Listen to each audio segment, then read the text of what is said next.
Right, we'll call this meeting to order. Start off with the pledge by Mr. Mark, prayer by Mr. Sam.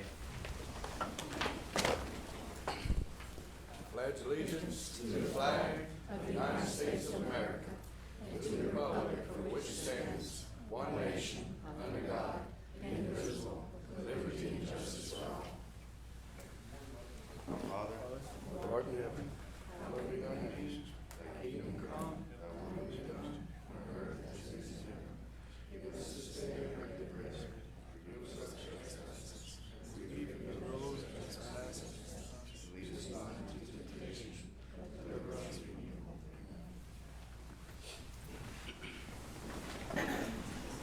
All right, first item up on the agenda is just the magic.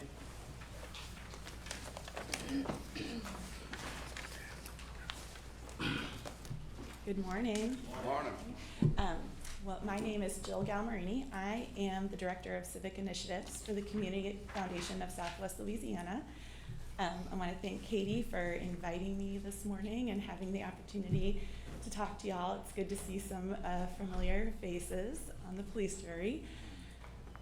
Today, I wanted to talk with you about the Just Imagine SWLA 50-Year Resilience Master Plan for Calcasieu and Cameron parishes, and really just give you a little bit of a history of the project. We've been going now for about 5 years. Year one was immediately after Hurricanes Laura and Delta, so I think we all have a little memory loss of what that time was like as we work through a master plan. So I wanted to just give you a little reminder of the background of the project and then talk about a couple of ways that we help facilitate the project and some things that I think are very exciting that are happening in Cameron right now. So, okay, let's see. There we go. Okay, so the Community Foundation, a lot of people don't even know what a community foundation does. Our community foundation, we are a 501c3. We help individuals, families, corporations with their philanthropy, whether that's through corporate giving or personal giving, however that happens. Community foundations across the country operate differently. We also have a very strong focus on civic projects and have had historically throughout the organization's lifespan, and then after Hurricanes Laura and Delta, that was just amplified through the Just Imagine plan. But we like to say that we help people who care with causes that matter, and obviously hurricane recovery was one of those things that matter to a lot of people in this area after Laura and Delta. I just put this little slide together that we have. We raised $7 million after the hurricanes to our Hurricane Recovery Fund that came from every state in the country and 7 other countries around the world. And we used that money immediately for hurricane relief efforts, immediate relief efforts. And so I was not with the Community Foundation at the time, but I know that there was some investment into the local shrimping industry after that for some recovery that the Community Foundation helped with this fund. Okay. There we go. Okay, so how did we get here? Well, we know that the hurricanes happened in 2020. Almost immediately after Hurricane Laura, we heard from a gentleman by the name of David Philo. He was born and raised in Moss Bluff. He now lives in the Bay Area. He is a founder of Yahoo. And he has his own foundation in the Bay Area, but he and his family wanted to do something that would help impact long-term recovery for Southwest Louisiana. So he gifted the Community Foundation $2.5 million to do some sort of long-term recovery work. And our board made the decision that a master plan was the way to do that. So we hired an organization called Urban Design Associates, who's based out of Pittsburgh, Pennsylvania, that has specific experience in sort of this disaster recovery master planning efforts. One of their most notable work prior to our work was Paradise, California, with the fires that happened there. So we knew that they would be a great company to work with. They would come into our community, listen, be empathetic, and come up with some really profound and impactful projects that would help us move our region forward. They started with us in October of 2021, and they spent almost a year in the community doing engagement with residents. So we had 3 rounds of public meetings. Each time a meeting was held in Lake Charles, a meeting was held here in Cameron Parish, and then another meeting was held in the West Cal area. And I have a picture. That engagement, on top of the public meetings, we did just a ton of different online engagement efforts. We had a texting campaign. We had online maps that you could pinpoint ideas. You could give your feedback. We had surveys. We had small group meetings. We just did a lot of engagement in order to form the ideas that are in the plan. That resulted in 2,500 people contributing more than 7,000 comments to the plan. And I just like to stress how amazing that was, because if you think back to 2021 and how many people were not living here at the time and were still driving in from Lafayette or Beaumont or Baton Rouge or whatever, so the fact that we managed to get 2,500 people to contribute anything to this plan at that time, I think is truly amazing and says a lot about our community and how much they want to participate in the future of the region. So I just posted a couple pictures here. This is from some of the engagement sessions that we hosted at Grand Lake High School. I think some of you were a part of that process a few years ago. I wanted to point out the woman on the right. Her name is Shandy Heil. She's from Cameron. And at the time, she worked for Stantec Engineering, and they were on our whole master planning team. And so she had a lot to do with, she had everything to do with the Community Resilience Hubs project that I'll talk about a little bit more in the future, or in a little bit. But when she found out that Stantec was chosen for this project, she pushed to be on the team because of her deep love and connection for Cameron, and she wanted to make sure that this project was something that happened for not only Cameron, but the whole region. And so I still call her on the regular and ask her for her advice and her help and how we continue to implement this project over across both parishes. So all of that engagement led to the 11 catalytic projects in the plan. And then we have 5 vision statements that are included as well. But we're gonna talk about 2 of those in particular. But this is one of my favorite slides to show because our role at the Community Foundation is we facilitate the plan. You'll see that a lot of these projects are very big engineering design projects, and I am not an engineer. My boss, Sarah Judson, is not an engineer. You would get something built out of, toothpicks and Scotch tape if you hired us to build any of these things for you. But what we excel at is bringing people together to help make good things happen. And that is why we were chosen to be the facilitator of the plan.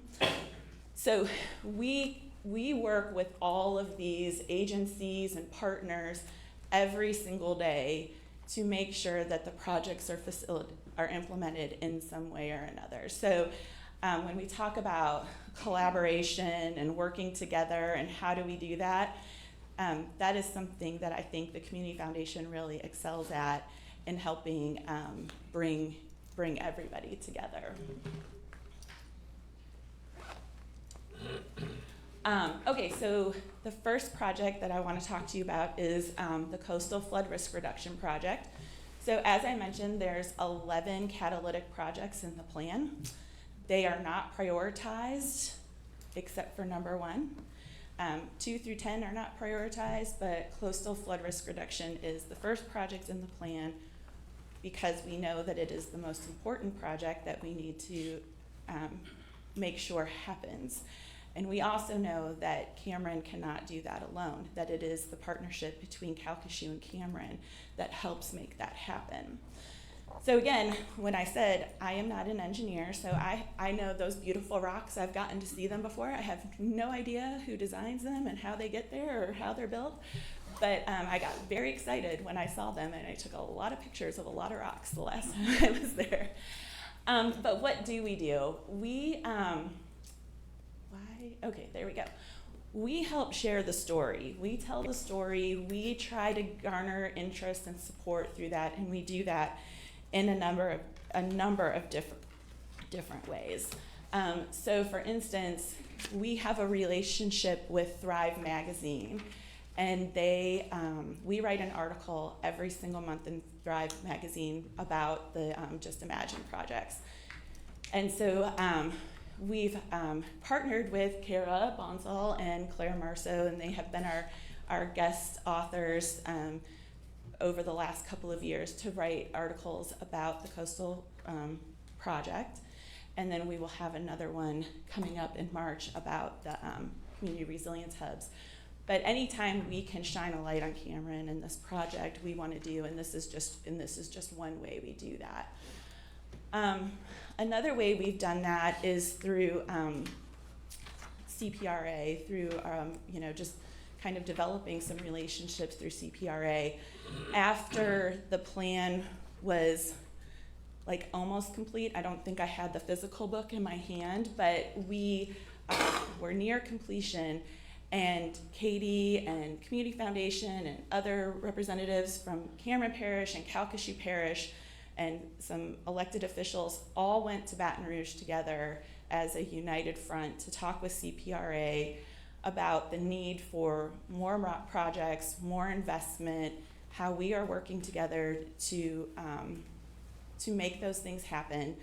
And it was such a successful experience because what we heard is CPRA had never had that kind of joint effort before of representation from both parishes come to them. And I feel like since then our relationship with CPRA has only strengthened. We now have, as they're developing their next 5-year coastal master plan, you're seeing more representation from Southwest Louisiana on the different committees that they're serving. I now get phone calls from folks at CPRA asking us to help them apply for funding for different projects, asking us to participate in different things. So that wasn't happening 5 years ago. So I think it's really good progress to see that they're considering our region more as they move forward.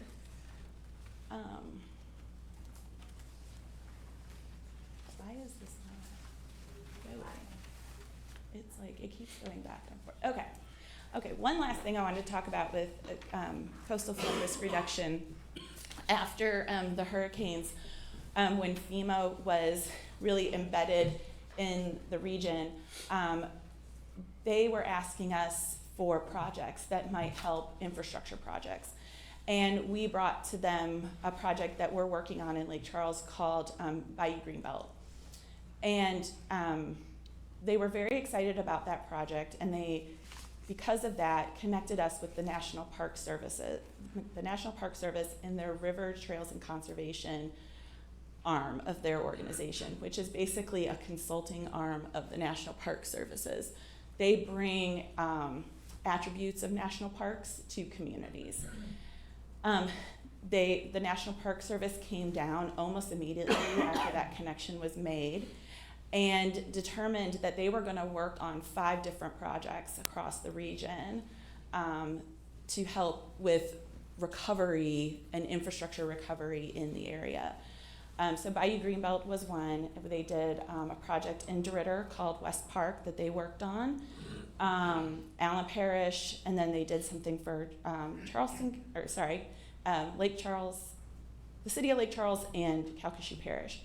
But in Cameron Parish, they did some work on ecotourism and the opportunities for ecotourism for Cameron Parish. And so there was a lot of meetings, a SWOT analysis was conducted, and I think you all have a copy of it in front of you, but they developed this beautiful plan that outlines some ideas and recommendations for Cameron Parish in their ecotourism and some economic development strategies for that. So, and fun fact, we were in, as many of you were, in Washington, D.C. last week for Washington Mardi Gras, and Sarah and I and our board chair, Jim Rock, went to the Department of Interior and met with the National Park Service, the head of their community engagement arm for the whole organization. And as soon as we sat down, he pulled out that plan and all the other plans from his bookshelf right next to our table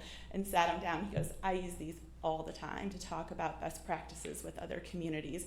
And he specifically held up the Cameron Parish. He goes, this is our favorite place. We want to come back here all the time. So I just thought y'all would like to know that y'all are famous in the National Park Service world. Okay, so the other thing that I just wanted to give a little update on is the Community Resilience Hubs project.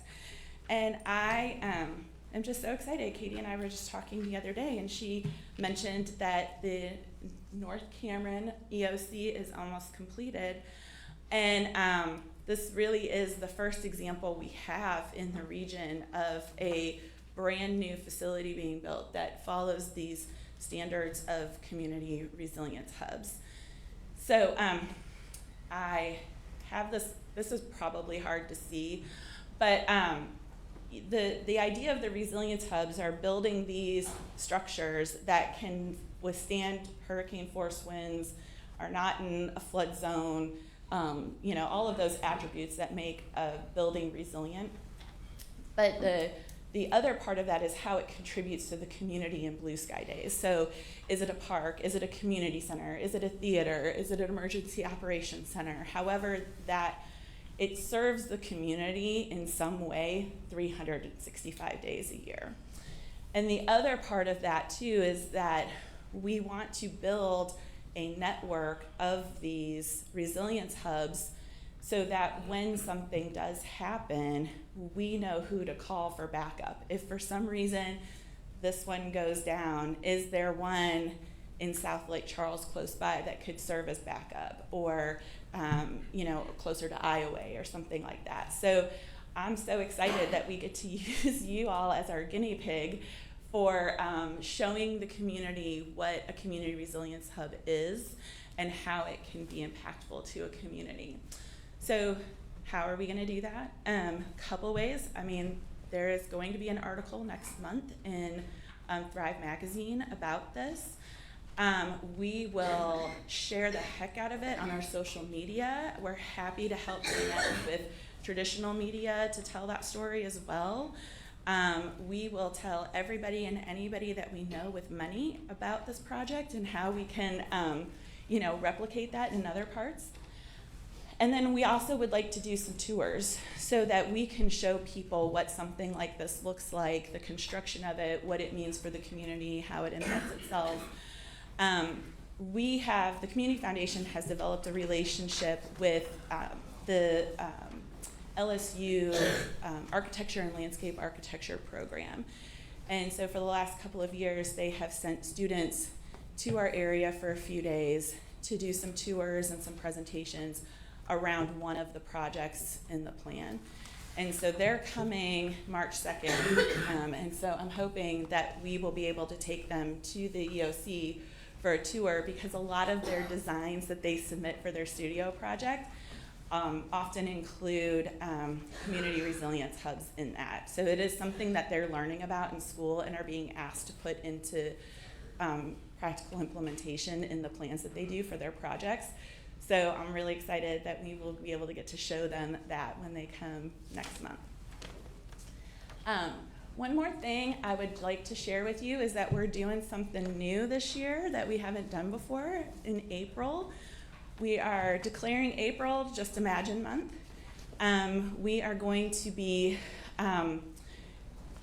just promoting the heck out of events and activities and meetings that are happening across our region in that month and how they the Just Imagine plan. I already have a good list going of things that are happening in Cameron Parish that month, but I am sure there is more that I'm missing, so I would love to make sure that we're including you as much as we can and sharing what's happening in Cameron throughout the month of April. And I'll do it any time of the year, but we're gonna just really focus the heck out of April to start with. But you can always send me anything and I will share that. And so we will be telling a lot of stories. We will be live places, streaming live from different events. We will be, I think I'm gonna be in a tent at the This Is Home Fest this year. So, you know, anything in any way we can help promote what is happening, we wanna do that at that time. And again, how it relates back to the projects of the Just Imagine plan. So last, I have to do the obligatory follow us on our social media. You can scan these QR codes and also sign up for the newsletter for the Community Foundation and the Just Imagine plan. We're always sharing everything and anything we can about the projects. And I am done, and I will happily answer any questions that you have. Do y'all regularly do any kind of interaction with, say, the local schools, 4-H Foundation, that sort of thing?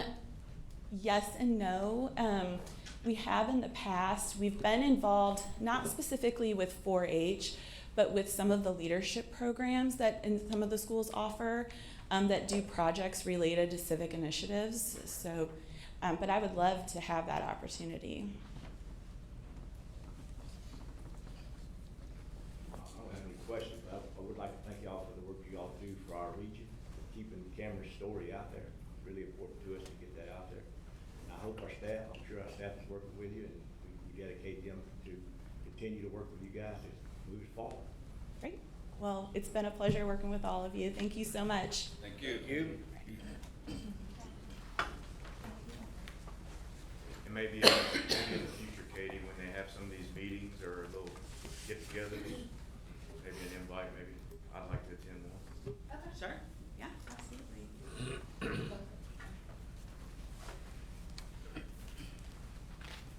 All right, next item up on the agenda is the Mermentau inundation relief. Yeah, this is one of the elements to the Mermentau Inundation Relief Project. The channel improvements, which is element 3. The engineers went and did the walkthrough on February 2nd, so they're requesting substantial completion on this, and so we can start the advertisement. So we're requesting that to be an add-on. This was channel improvements on Rockefeller Refuge that they cleaned out, and culverts under Highway 82 that they cleaned out. I think there was like 11 to 14 culverts, and there was 5 channel improvements that were cleaned out as well. And so we're asking that to be added to the voting meeting. Under 82 in Gresham area, are you talking about the new culverts they installed, or No, these were existing culverts. They haven't been cleaned out for years. If you want any other specifics, the engineer, fence-to-maker, Danny Dehan, is here if y'all would like to hear from him. I was just seeing if it had, if that was kind of part of when the state was. It was part of it. We actually had more culverts that we had to clean out, but the state came in. Yes, ma'am. And we had to do a change order to extend the time because DOTD didn't want us encroaching while they were doing their work. So yeah, it did save us a little money because of them installing new culverts. Okay, that's good. I Yeah. just wanted to kind of get a little more clarification. Yeah, that's right. Thank you. You're welcome. Okay, you wanna move the add-ons all together at the end, or you wanna do them one at a time? You can do it all at one time. Okay.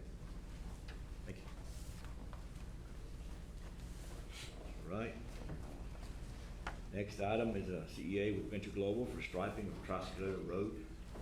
Yeah, Mr. President, I think he was, part of a conversation with BG, after being on the finance committee and stuff like that, and looking at the funds. I've been getting a lot of complaints on Trosclair with the excessive traffic and things like that. There's some safety concern, about striping and maybe putting reflectors and stuff. And I reached out, I think a few jurors reached out, asking for a little help from BG to come stripe. And I think Ms. Forey told me somebody from BG might be here to speak a little bit on it, but if not, it was just looking to add it on to see if we could come up with some kind of CEA to go into to get this hopefully taken care of. If we use that as an add-on, would we not have to have a representative from the company here to discuss that before we can do an agreement? No, I mean, is anybody here from Venture Global before I speak on your behalf? I don't see I nobody. guess not. No, it was their request Yes. to get authority to start negotiating a CBA. And your legal counsel's aware of it. We just need authority from you guys to advise your legal counsel Okay. to start drafting a CEA for consideration. It is time sensitive. We didn't want to stall it out for a month. All right.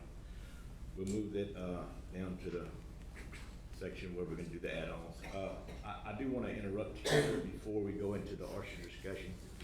I wanted to bring up some issues that are coming up in our legislative session this time, having to do with some House bills that are gonna be implemented and going into committee. These House bills have to do with eminent domain. Some of the changes at eminent domain, I don't know how many people are aware of what's happened. They have given the power of eminent domain over to some industries without public support, if you will. They would have that authority to do eminent domain, which they haven't had in the past, and this bill is gonna try to recall that or to change it back to what the Constitution said. That's one of the bills. The other bill has to do with giving the local parishes more say in any functionality bill that would come out with carbon capture or any of the things that are associated, that the parishes would have a more input. We would have the ability to approve or disapprove, and at least have input on what would and would not happen in our parish. We encourage you guys to read these bills, and we want to ask for support for those bills. I was going to do it as an add-on, but our lobbyists have asked us to wait till the next meeting.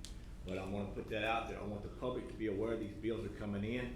There's also two more bills that are being introduced. I think there's 79 and 80, but I'm not sure on the numbers. But they have to do with the ability, they've limited the liability for anybody doing these type of projects in our parish. These bills want to repeal that, take that limit off, and say that if you want to do business in the parishes, that you will have to do business with the people honestly and fairly, and would not have a limit on the liability that you could incur. So I'm encouraging everybody on this board to study these bills, because I will be asking for a resolution at our next meeting to support them. All right, with that said, any questions on that? We'll move to the next item, Archer discussion. David? No, Skip one, son. first. There's number 6 on there. Another. Oh, okay, I didn't see that one, I'm sorry. President authority to sign surface lease agreement. Who wants to talk about that? I can. So we have a coastal subcommittee that has been meeting with your legal counsel and your professional service contractor, ICON, about how best to procure a contractor to remediate and decommission some of the work in Hackberry, in that area interest where there was the coastal litigation. It was recommended by your coastal subcommittee for the police jury to secure a lease agreement. And once we take control of the surface lights, we're going to bid out all of these services and let the contractor use our lease agreement. So that's exactly what the lease agreement is. I think most of you had a chance to read it. Legal has recommended it for signature, and so we would request that you would add it on today. It's very time sensitive, and next month your legal counsel and ICON will come and present to you exactly the type of work that they're going to bid out and ask for permission to do a request for proposals. All right, so legal has read it. Yes. One question I would have on that, is the contractor going to be liable in any way, shape, or form, or are we assuming liability for the contractor in this lease?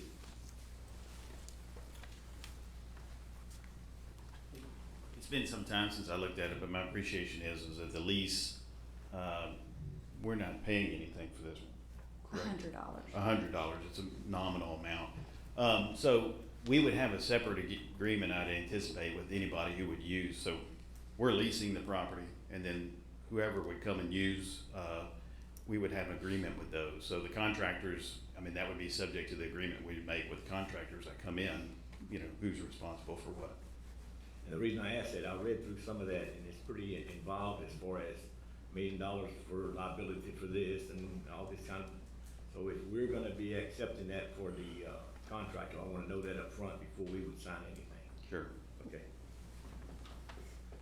Put that on for add on also. Now, Mr. Daigle, you're up. Right. Well, I just wanted to inform the jury and the public. I've been in a lot of discussions with wildlife and fisheries and a lot of the fishermen around the parish on the oysters. Just want to regenerate. I'm here to talk about specifically about the oysters. And according to Wildlife and Fisheries, we, the jury, are over Calcasieu Lake in a certain capacity to offer Wildlife and Fisheries recommendations. From looking at sea grants, mud blister oyster worms, and talking with Wildlife and Fisheries that according to the gentleman, I think his name's Mr. Robert I was discussing with, I don't think Wildlife and Fishery actually done any types of study into what's the issue with these farm-raised oysters and the natural. I'm hoping at a later meeting we could maybe have it to vote to do a recommendation to ask for some further looking into the oysters. And with that, I mean, you know, the Port Board is also a sponsor of this, so I feel like we have a couple obligations to maybe at least see or try to recommend what's happening. And I'm sure some of these fishermen, because I don't know much about oysters, I don't know what they're supposed to look like, how they got. And I asked them if they would mind presenting, you know, what their thoughts are with pictures and stuff, just to kind of give us an idea of what we're looking at. That's pretty much all I had. I just kind of wanted to plant a seed and kind of start the process, not really looking for it to go to vote today, but start discussion and see where we can go from here. Are you looking for someone other than Wildlife Fisheries to do a study? I'm hoping to give a recommendation to Wildlife and Fisheries, or maybe explore, which I called Sea Grant. I didn't have a call back. I reached out to the Port Board president. He's supposed to be getting some information and getting with some people. Also, I got with Wildlife and Fisheries. They're utilizing a third party, Delta Coast, but it's not through them that's being handed off to them. And just reading what Wildlife and Fisheries gave me versus what I watch guys shuck at my personal, you know, place to kind of show me, I just don't see them adding up together. And I also even was trying to get a hold with LSU. I believe they sell the spat for the local fishermen for the oyster farm. And I didn't know if maybe they would entertain, maybe, you know, taking a look to see what it actually is, or if it is that, you know. So that's kind of where I was at, but early discussion, and just kind of wanted to bring it to the whole jury's attention. Okay, any questions? We've got a couple of green cards here on this subject. Mr. Anthony Terrio, would like to speak.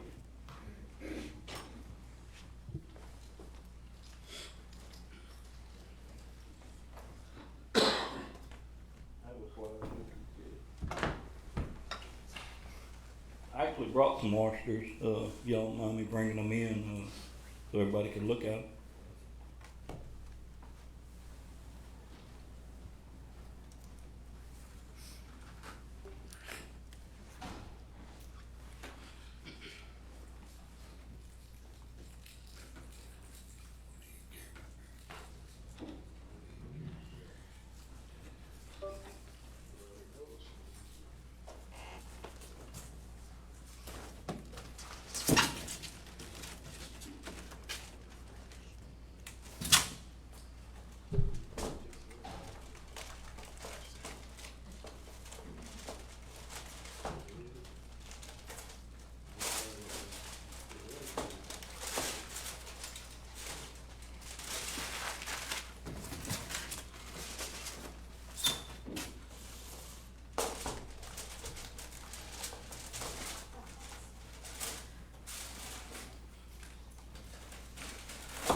But this is the AOC Park. It's actually called Oyster Alternative Culture. You know, this is everybody's lease or permitted area. Next slide. Yeah. Alright. This is that, you know, an event we did at the Rabbit Festival. You know, it all started, Chris didn't get into it, but a year after, you know, the park started. But the first year, we waited on cages. It didn't start, we didn't get our cages or anything until October. So, you know, in the whole meantime of that, David was, you know, David Sorrell with Salt Revival or Pig and Rooster, they were steady advertising. You know, he was going all over. Oyster South, they have a Landlock, Georgia, and it's all about, you know, promoting, you know, your stuff. Well, as a fisherman, you know, I didn't understand that part of it. You know, we were out there just wanting to raise oysters. But a year later, everybody's talking about Salt Revival. Everybody's talking about, you know, Kim's bringing everyone out there to meet him, to see what he has. You know, I mean, pageant girls and, you know, all these people taking pictures with his oysters. You know, but before you knew it, he put Cameron on the map with AOC Park. You know, everyone wanted Cameron oysters. You know, so Chris gets into it, and you know, I'm just a local fisherman, and you know, I have my area is small. You know, I wasn't raising but 750,000 oysters, which that was the second year. First year, I didn't raise but 25,000. You know, me and Newbern Doxy, we had each of 25,000 oysters. You know, so it was, I've been oystering my whole life, wild oysters, but the AOC Park is a totally different ball game. You have to get your name out there before you can, you know, you have to know where you're going to sell them. You have to have restaurants begging you for them. And that's what David did. You know, he put Cameron on the map for that park. You know, everyone wanted Cameron oysters. But by the second year or the second time to buy seed, David had sold more oysters by himself than what the whole Cameron fleet sold oysters. So he sold more oysters along with Salt Revival than the whole Cameron fleet sold wild oysters. So he sold more than 25 fishermen, us out there all year catching wild oysters. He did that alone. You know, that's how much promotion he did and put Cameron on the map with it. So when Chris got into it, that's what we did. You know, we went all around. We went, you know, to the Rabbit Festival, to the Houston Livestock Show and Rodeo, you know, to the Lake Charles Livestock Show and Rodeo. We went to Baton Rouge to the Courtyard. You know, we went to Lazy K's, and all this was just promotion. We were at the Fur Festival year before, both of us. You know, Salt Revival and the Oyster Ranch was both at the Fur Festival, and that was all just for promotion. You know, it wasn't making $1 off of it. It was just to get the name out there, you know, to put it on the map and to see where it went. You know, but then when the spill happens and you know, we see we're having a problem, the port board's nowhere to be seen. You know, but if you Google AOC Park, Cameron, Louisiana. You Google that, and it's gonna come up a big old picture of the port board. You know, leasing out leases, and it shows that they're all leased up. But you know, that's what it shows. But you know, we haven't heard anything. 6 months. I mean, nothing. You know, not how are you doing, not how are the oysters doing, not, I mean, anything. You know, we're under their umbrella. You know, they put us on. You know, we did everything they asked. Every time they wanted us to bring someone out, show them, you know, even if they had nothing to do with oysters, never seen one before, we still brought them, showed them, opened them, fed them, whatever they wanted to do, you know, just to put Cameron on the map with it. You know, but one thing we did do with the oyster ranch was we brought wild oysters everywhere we went when the season was open. You know, we were trying to do both. You know, we were showing that we had good wild oysters here, you know, that we could produce and we could do something with. But, you know, since this mud, I mean, it's all went downhill, you know.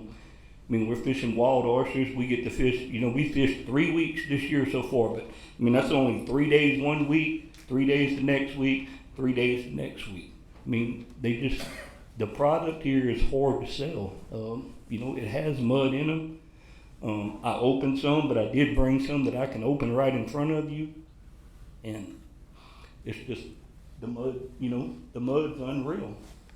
You know, you see in the one picture, I mean, that's just how they come out the traps. That's how clean they are. And, you know, the other picture, I mean, and that's 1 month apart.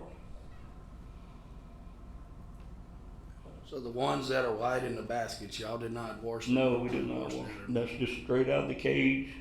No, we don't. I mean, they're not really getting washed going through that tumbler. I mean, it's more of a separating organism than it is a, you know, it's a tumbler. It separates the sizes. It doesn't, you know, it doesn't wash them off. We have a washer for them, like before you sell, you know, that you run it through. But no, that's just how you raise it. And my concern, and the reason why I kind of, you know, asked for it to be put on the topic as part of a juror that was in discussions on that incident you were talking about with the dredging. According to, I believe, Delta, and they sent some sea grant, this is on the documents. I'm seeing a big worm that's over the size of a quarter. And from talking with y'all, which I don't know, and this was just sent to me last week, are y'all finding any of that worm in there?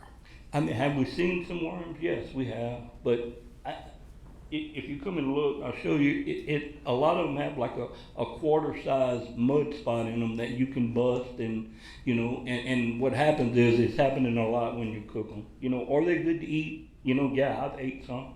You know, but if you look at it, would you eat it? You know, I don't think so. If I put it on your plate, I don't think it's going to entice you. You know, I think further a little bit. The next picture or so, they have a picture of.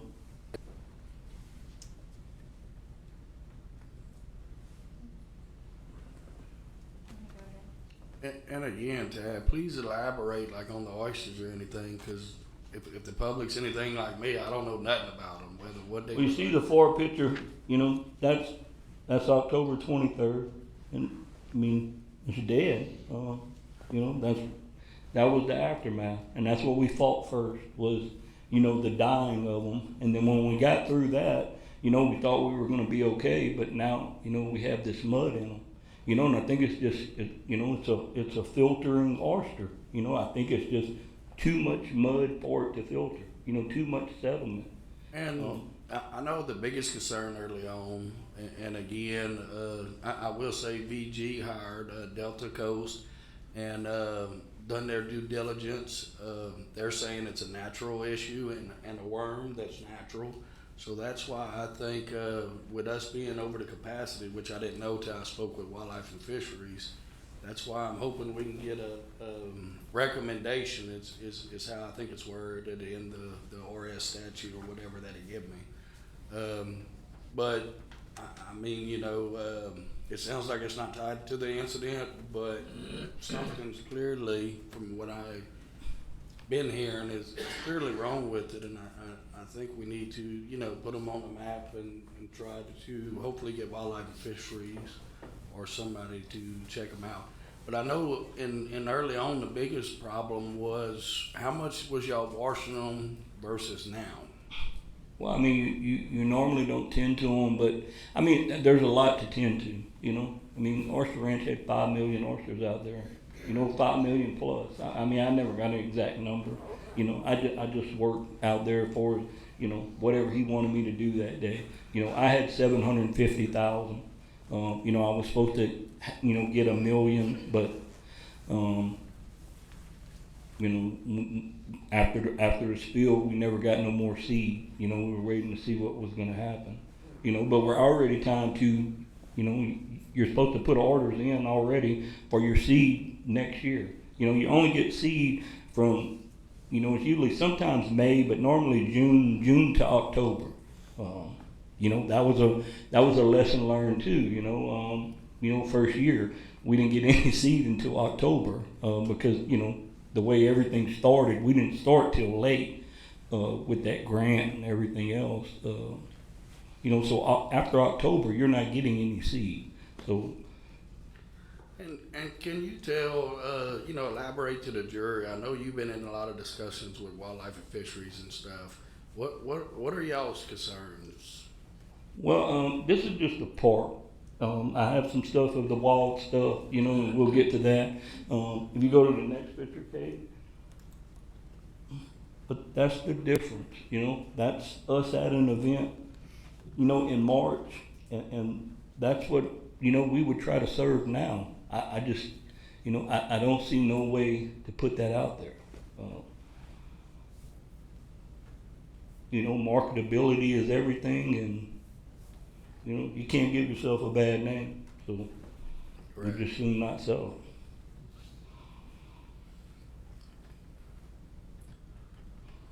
it. But I think that's it on that. We can go to some, go another one, Katie. I think it goes to wild oysters after this.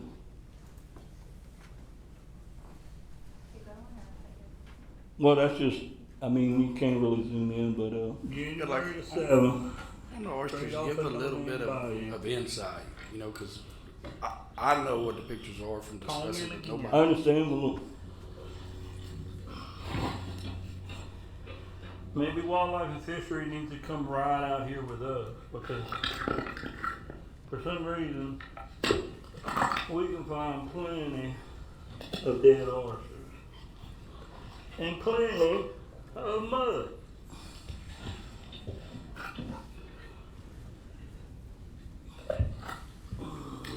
Nothing big clusters, but they all did.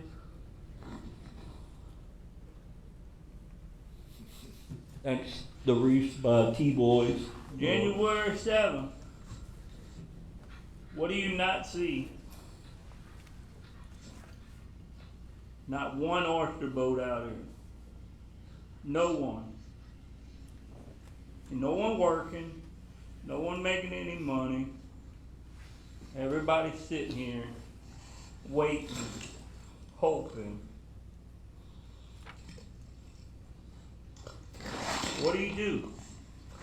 Who else do you complain to? I don't know, man. It's getting old. Starting to wonder if anybody cares.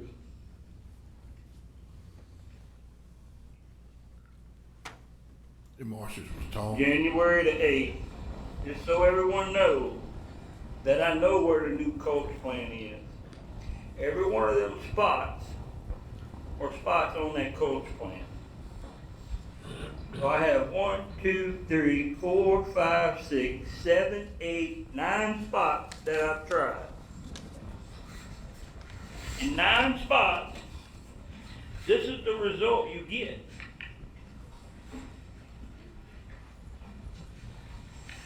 This is everywhere on it. Look, there's rocks all over it. The mud was never here before.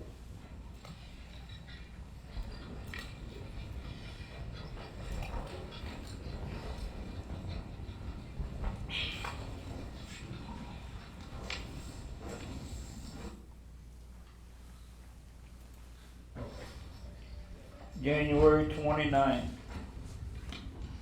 It look like something's wrong with these oysters. Wild oysters on the Chenier Reef.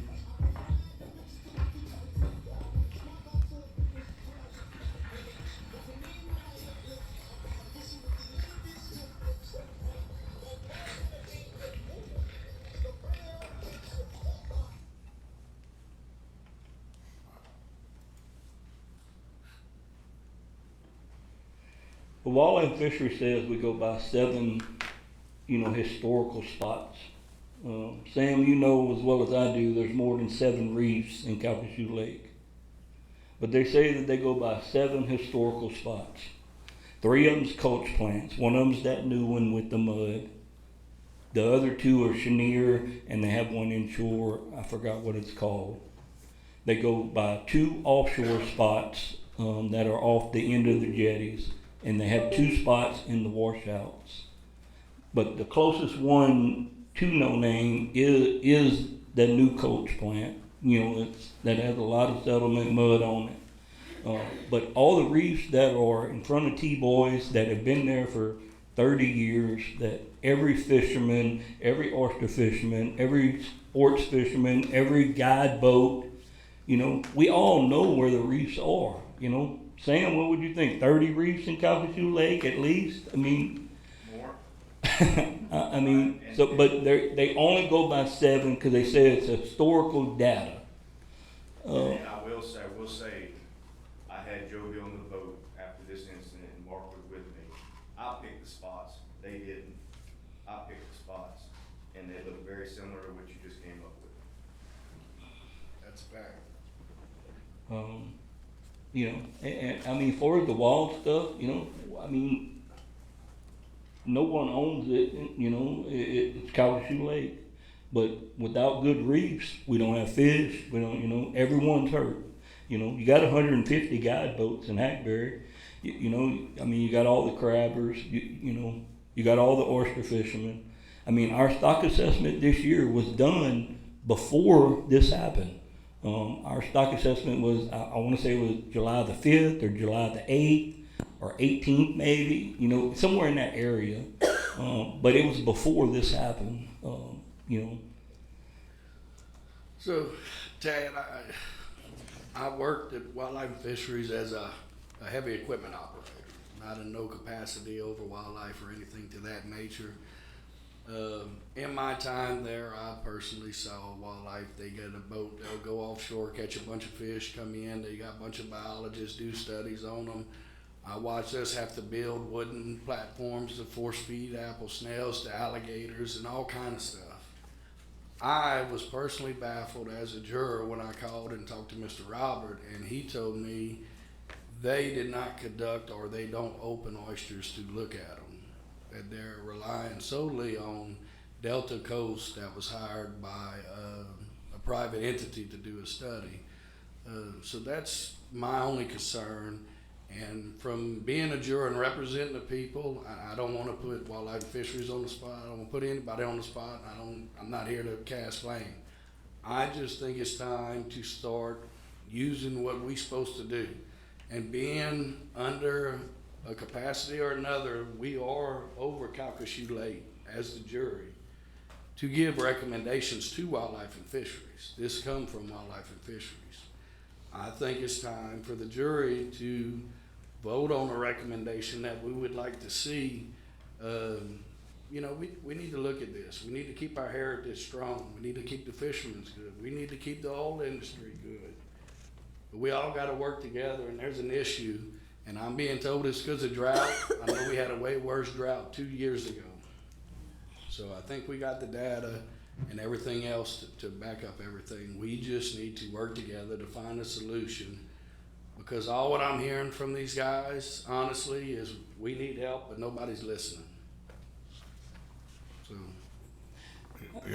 I'll take anybody out. I know the AOC Park is different from wild oysters, Do you see it as much on wild oysters? No, you don't, but we are fishing a lot further away, than by No Name. You know, will it be worse by no name? I don't know. You know, the other difference in the park is we raise a triploid oyster, not, well, I say that, David has diploids too.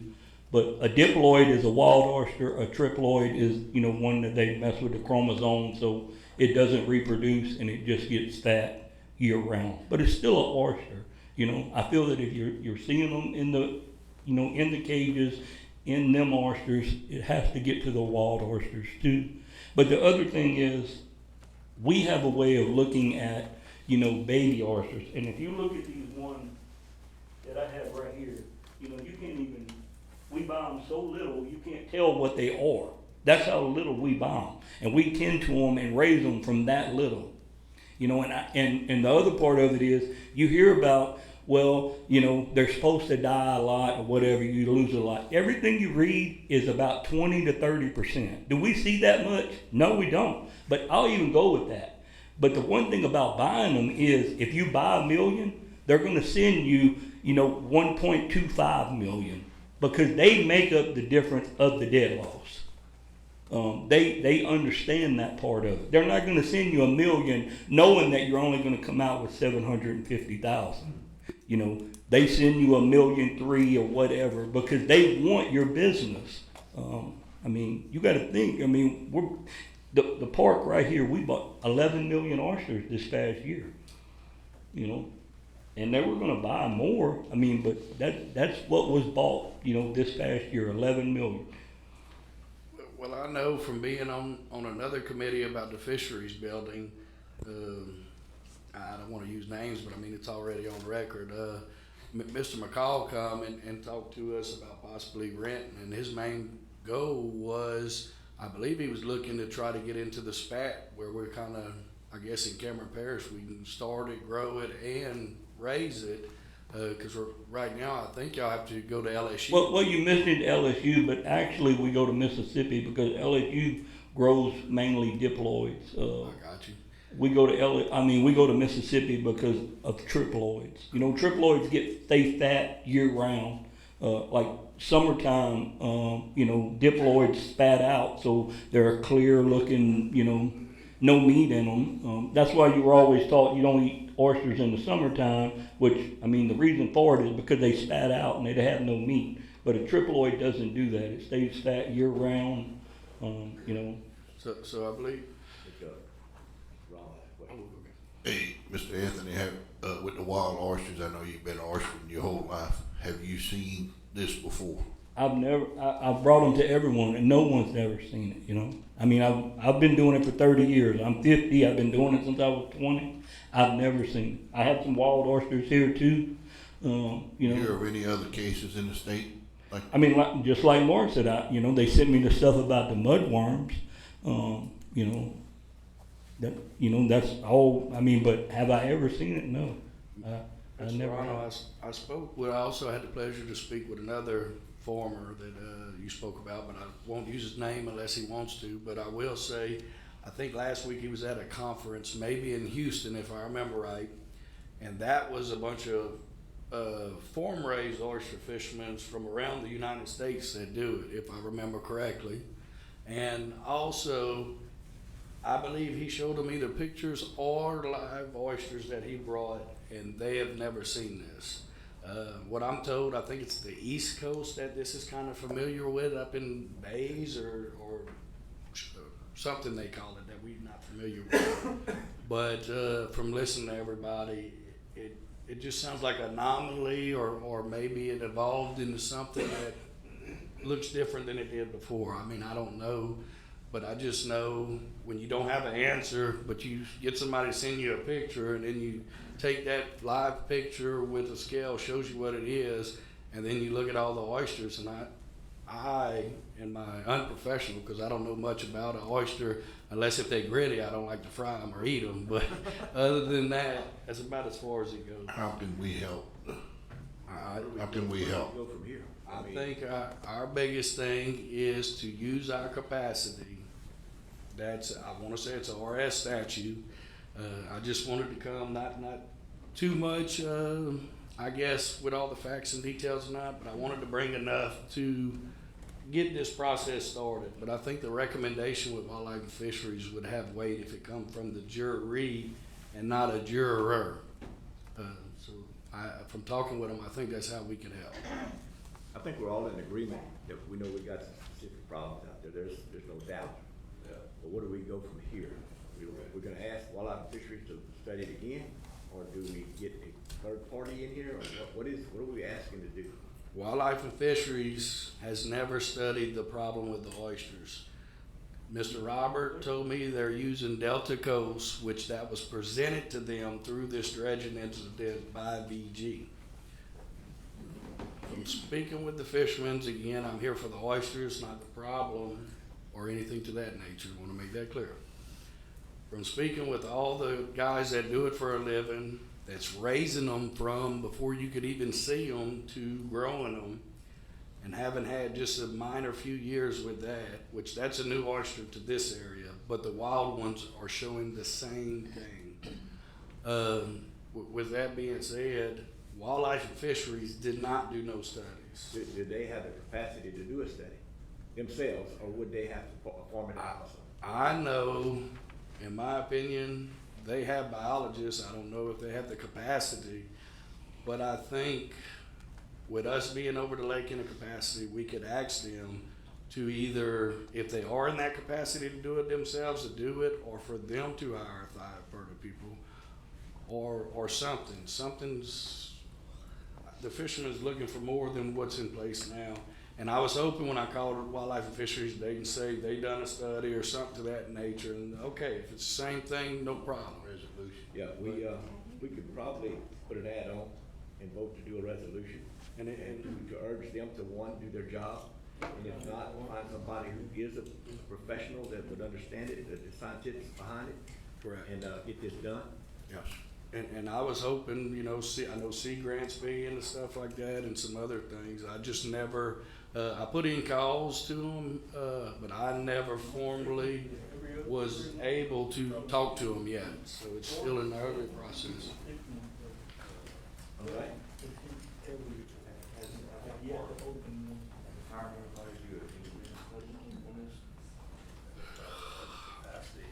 From talking with the sponsor of the park, which I would say or told it's the port, they're relying on VG to do a study. I do not know if any oyster farmer for the park has ever done a study or paid to get a study, or if they would disclose that or not disclose that. I don't know that to be factual, Mr. Sam. Okay. You got a couple other guys that. Thank you. Hey, we got a couple other guys that want to talk about this. Thank you, Mr. Mr. Charles. Thank you, David.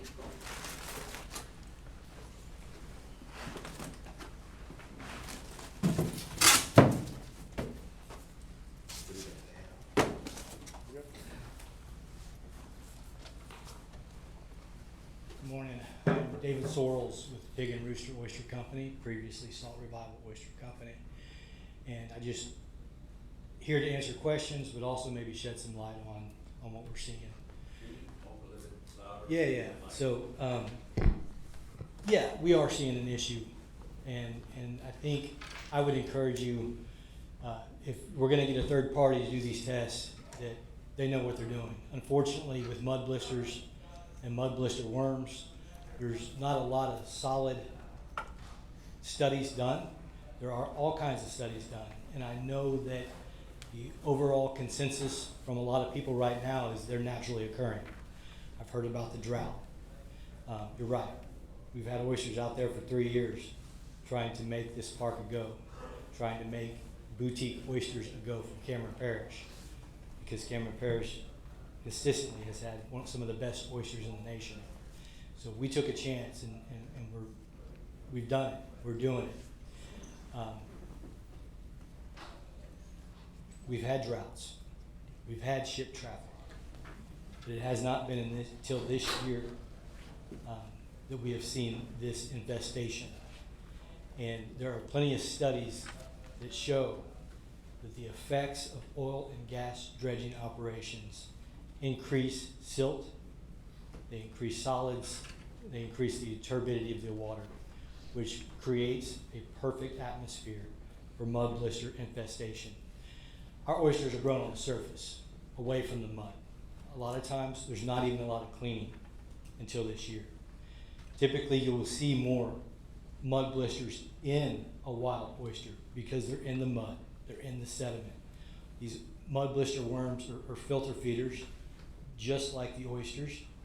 They're parasites, and when you cover surface oysters with silt and mud, it creates a better environment.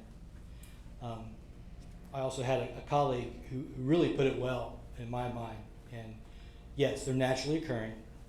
I don't think anybody created the mud blister worm except God, but somebody did create a perfect environment in our situation to have an infestation. I do have a question. I know they oyster in other parts of the lake, other side, the west side of the river.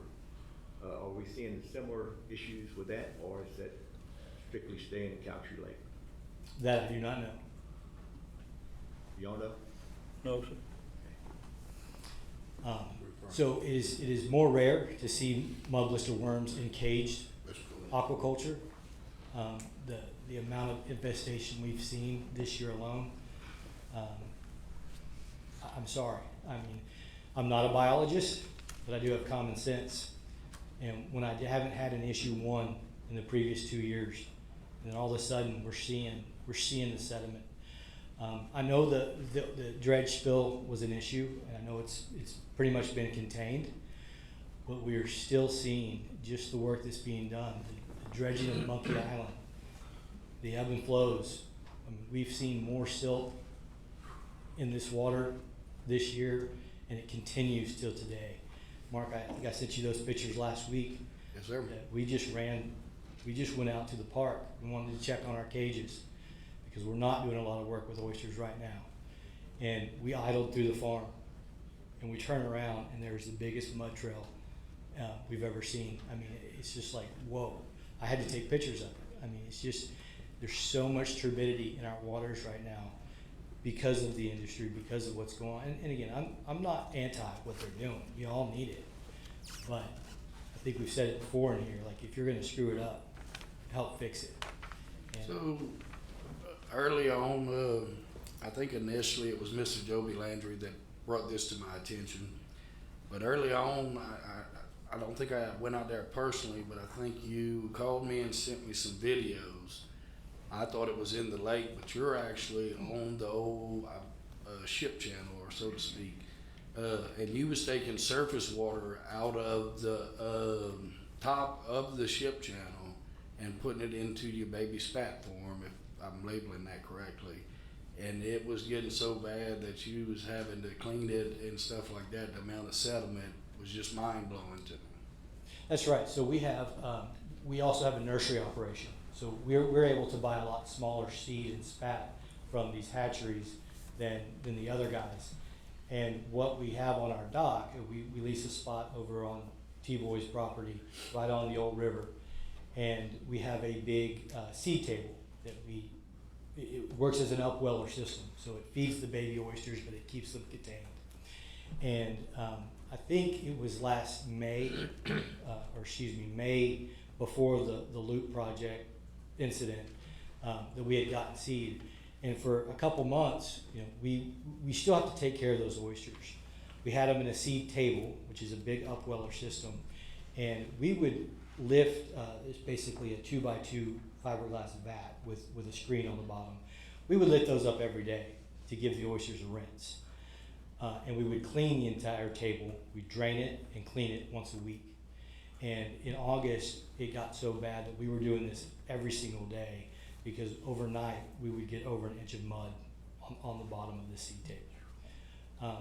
And just to give you some reference, last week or the week before, we had that first cold front come through. Well, I'm pretty intelligent, so I had my aluminum boats in a boat slip with a plug in it, and it had enough rain that it lowered the stern. Just enough that the surface water started coming over the boat.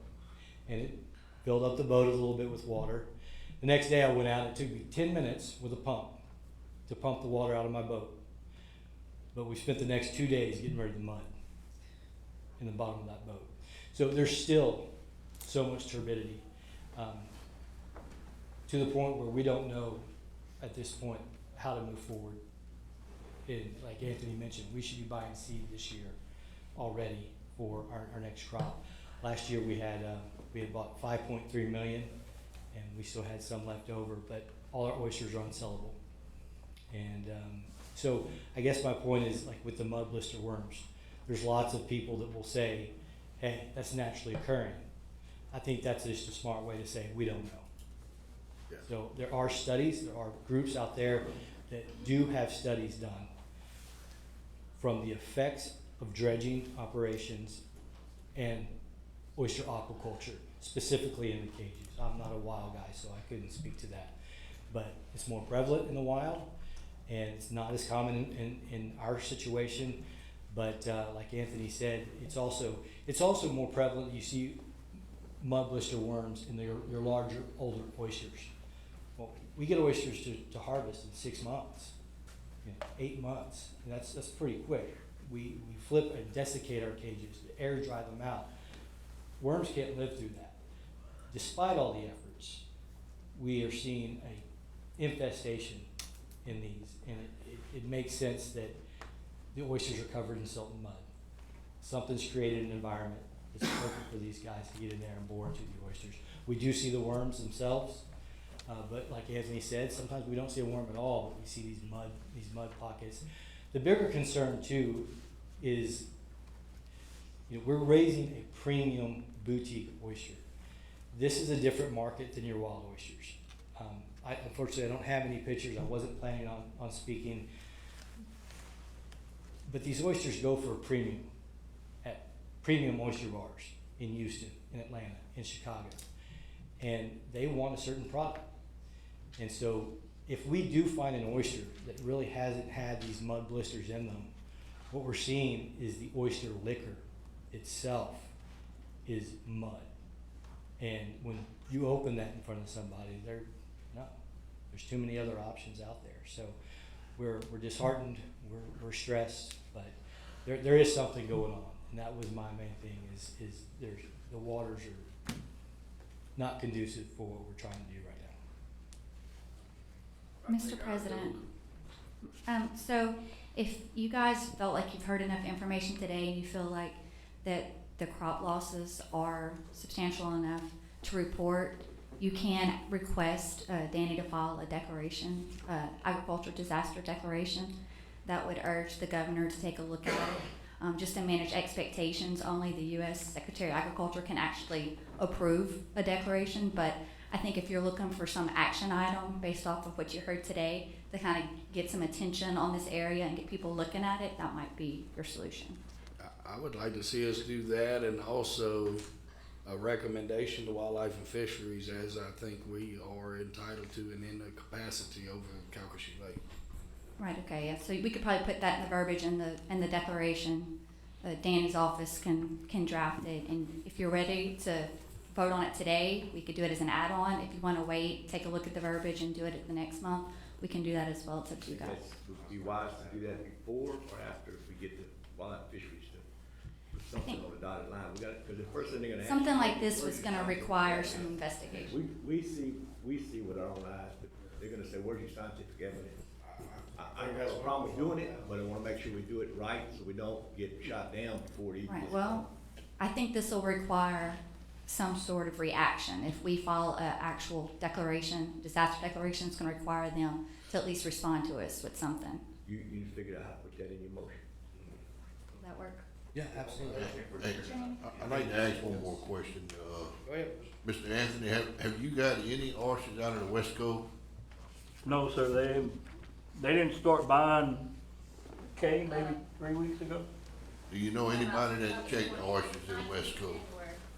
No No one- one's brought any in from, West Coast. Ms. Kay, would you be willing, I know I had a conversation with you, but I don't want to overstep and say too much. Would you be willing to clarify about the buyer? Well, we started buying, it was January 19th, because we finally got everything situated and set up. We bought for 2 days, and then he called and said, don't let him go tomorrow, don't let him go for the next couple of days.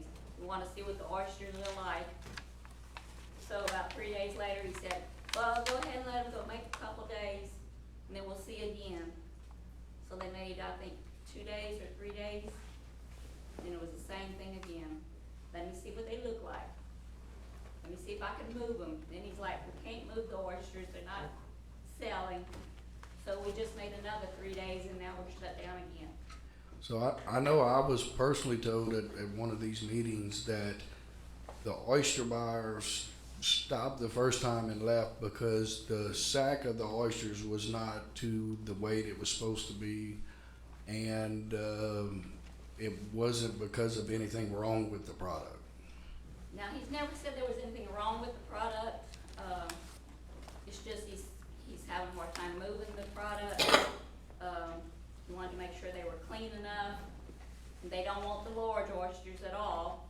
All they want is the medium or smaller oysters. It's just a big hassle.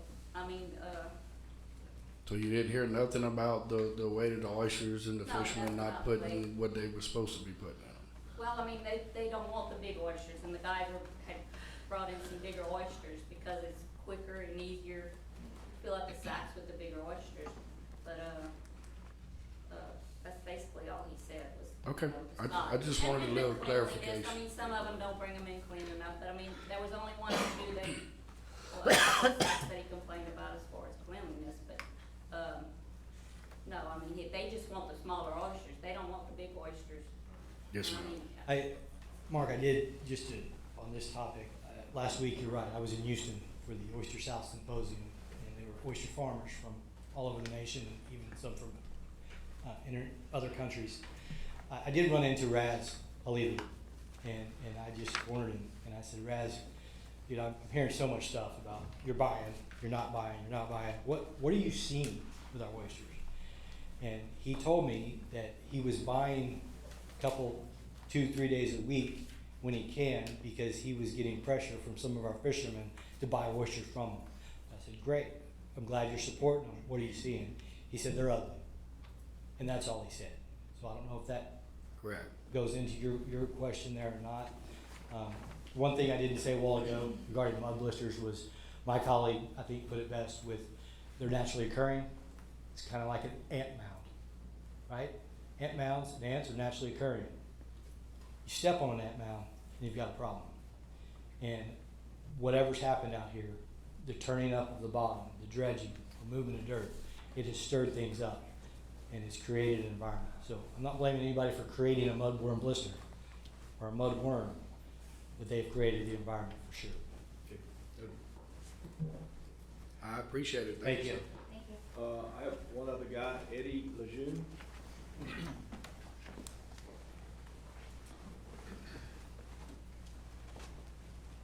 Yes, my name's Eddie Lejeune. Seeing the videos of what Tad presented and everything, I oystered when I first started my career of commercial fishing. I live in Hackberry.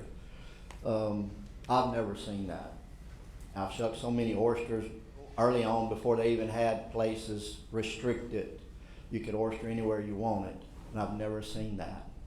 But I'm gonna brief you over what I've seen the last 6 months. I was fishing by T-Boys at the old jetties, drumfish, trout line.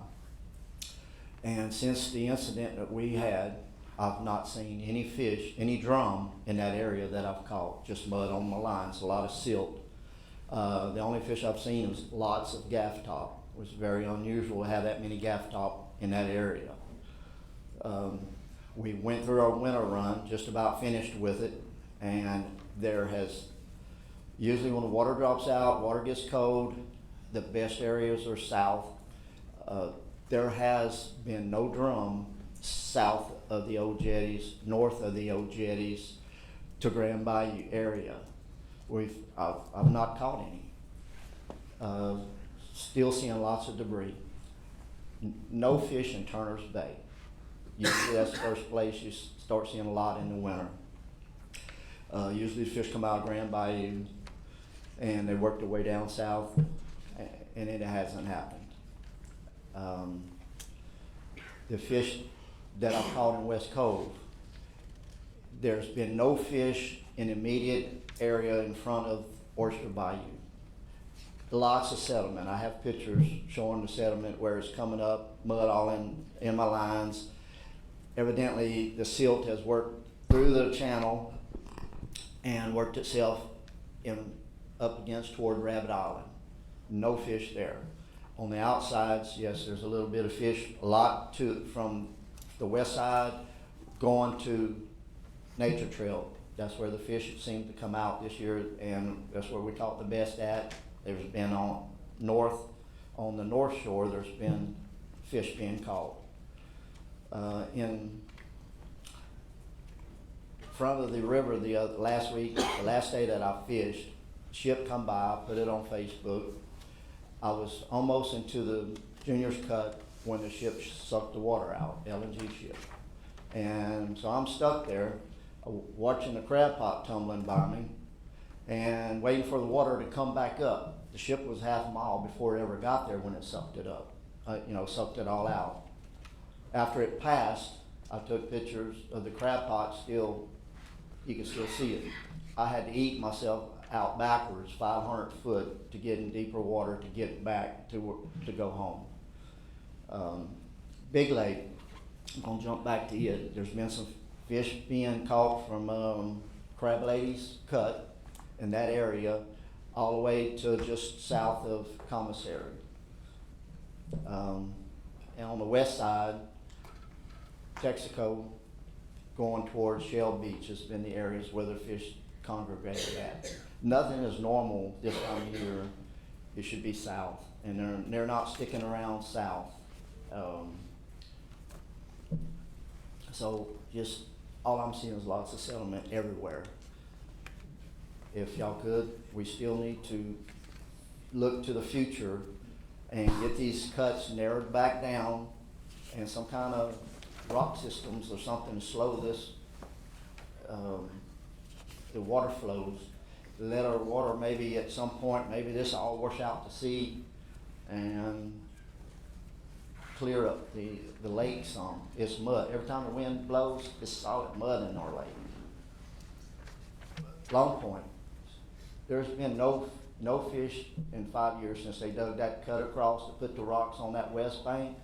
That reef is silted over with that mud that they dug through there when they were trying to fix the estuary on that part.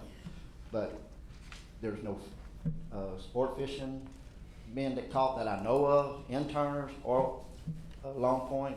There's no oysters to be found when I'm picking my lines up, no little rocks that I used to catch.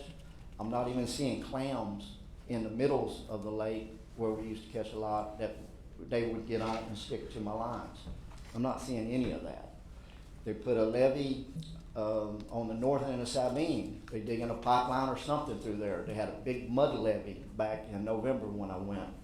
All I caught was gaff top, 5 drum on 4,000 hooks. The lowest I've ever seen that place would be 4 or 5 boxes. You could always scratch something up. Nothing but mud on the lines as I got toward Sabine, the river, Sabine River. So they're messing that up. What area have they not messed up with this dredging, filling in our marshes? It's just something I wanted to share with y'all today. Thank you. If you have any questions? Yeah, Mr. Lejeune, I got a question. Of course, we're very aware of the ship channel. This is a big part of our trip to DC. We talked a lot about the ship channel. On top of the mud, what part do you think the salinity plays in your catch? What part is the salinity? What part do you think salinity plays? Like the higher salinity, you think that's why y'all's catches are going further north? Well, what I catch, I've been commercial trout lining since '96. And salinity, we've had floods, we've had droughts. Right. What I do, I try to fish mostly on oyster beds all summer long. That's where I catch my fish. Salinity doesn't, that I know of in the past, hasn't created any issues except for Sabine. A few years back, Sabine parking lot was 4 foot of water in it, and I launched my boat from the house off that dead end road right there into the water, and I was still catching drum. but they flushed out. It does push them out, and I have seen in the past where we've had real bad floods in Calcasieu, and it's pushed it all toward the old jetty area, and then it pushes them out. But we're talking about just astronomical amounts of rain. As far as what I do, my row depends on oysters, whether it's in West Cove, it's in Sabine, and clams. In the wintertime, early winter, early spring, they love eating them clams. That's why I fish certain areas. I document everywhere I go for years. I have notebooks of where I fish and what I've caught, where I'm at. And the only thing, I don't put the exact spots, and I don't put, you know, if they're eating on clams or nothing like that. I just knowledge in my head. But to answer your question, I don't see salinity with drum fishing being a problem. We can always usually find fish somewhere. I know Richard fishes Sabine also. Sir? Anybody fish the southern end of the lake, Sabine? In Sabine Lake, for drum or something? Yeah, drum. No, last day I went, I fished from, this has been 2 weeks ago when I went, or 3 weeks. I fished from Blue Bug all the way almost to Deep Bayou. I strung out, I put out 5,300 hooks that day. And I ended up with 1,000 pounds of fish, 9 something. And for this time of year, usually, this was right before the real cold front. So the fish was probably, as I got toward Deep Bayou, it appeared that the fish was further north at that point. And I didn't go back, I broke an axle, and I've had lots of issues on, because water's been low. I ruined a prop shaft over there. I get a lower unit build. But I come back fishing over here in West Cove because they've been having fish in that certain sections. But still nothing in front of the bayou. And that's where they should be the thickest at right now. And whenever you look behind you, it's black, just silt like coming up. So there's most definitely a problem there. Thank you. So thank you. Appreciate it, Mr. Eddie. All right, I do have one more person wants to speak, Ms. Shirley Gray. I think it's on a different issue.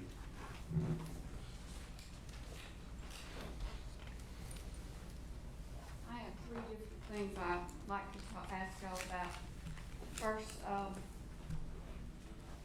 we bought some property and we wanted to do an RV park to help supplement our Social Security, because you own Social Security, you know it's not much.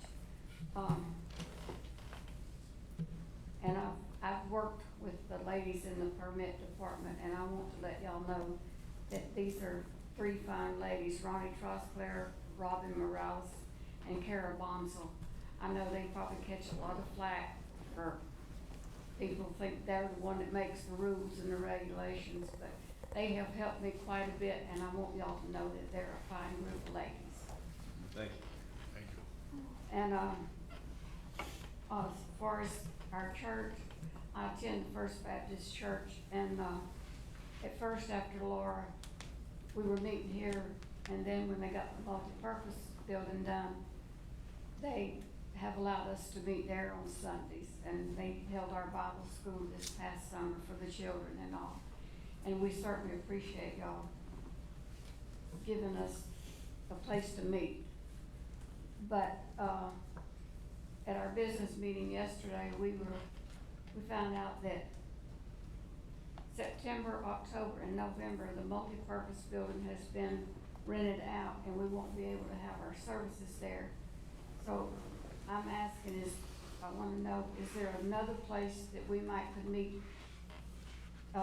Maybe the recreation center, or the board authority. We don't have a big group, there's probably about 20 of us. But what are they suggesting the library? Would we need to talk to those people, those boards individually, to see if we could use their buildings on Sunday? I think we could probably ask that ourselves. We could take care of that in-house here. We're in the process you know how FEMA drags their feet. Okay, we're in the process of, Southern Baptist Convention has contacted FEMA and they're helping some of the smaller churches get rebuilt. And we have everything we need, they're waiting on go, but we're gonna try to get a temporary building to put on the taller cement slab where the sanctuary used to be. But if we can't do that between now and then, we would like to have another place that we could meet. Because we certainly appreciate what y'all have done for us, helping us to meet on Sundays. It's one of the days I look forward to. Well, we sure will do our best to see if we can find at least for those 3 months. Yes, sir. Well, we sure appreciate it. And the RV park. I talked to Mark, I called you, but you didn't answer, and then Mark called me back, so I didn't return your call when you called me, and I apologize. But, we bought the property that Cecil Clark had, and, we wanted to put an RV park, and now there's all these new rules. I know it's not y'all doing it, but when I talked to Mark, he said, right now, you can put 2 RVs and it's not considered commercial, and you don't have to have all the stuff that the state requires. And he said, y'all have been talking about raising it to 4 RVs.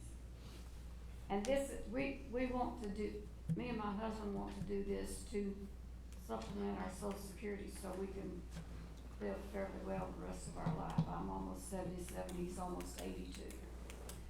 So if y'all could kind of push it for 4, then we could do 4. That's one of the reasons we were having that discussion is the very same thing you're talking about. We have a little, well, right now I have a little problem with LDH, and we got a little hiccup to work out and hopefully iron out in the near future. And maybe that'll allow us, but we have been in discussion and trying to work with our staff to achieve that goal for these purposes just right here to, just go off what the state requires and try to give help to the residents and people of our parish. Yeah, 'cause y'all gave them the right to come in here. Now we wanna help place to live for the workers. Agree. Yes, ma'am. I mean, they're coming in, when we go to Lake Charles, Monroe starts counting all the RVs coming this way,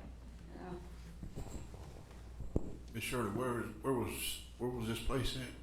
I don't remember where Cecil Clark lived. It's Oak Grove? 1439 Marshall, no, so 1439 Marshall Street, right here where Dr. Clark had his house, and then the Habitat for Humanity built the house for Mary, and then Cecil III took it over, all that. And we bought it at the sheriff's sale, cause we're not sure. I live on Beach Road, I can throw a rock to the retaining wall, just about. And, we never know when they're gonna come in and tell us we have to move, so we bought that at the sheriff's sale, cause it's already elevated, house just needs to be fixed. But then we have a little shrimp business, but after this spill in the marsh, it affected the shrimp too. Cause they built those water control structures which affected our shrimping to keep salt water out. Now when they're dredging, that big dredge has to have so many gallons of salt water to pump that mud. So all they're doing is putting all that salt water back in there, destroying our fishing. They put the water control structures to stop, so that, they're defeating the purpose of everything. It's true. So, but if, I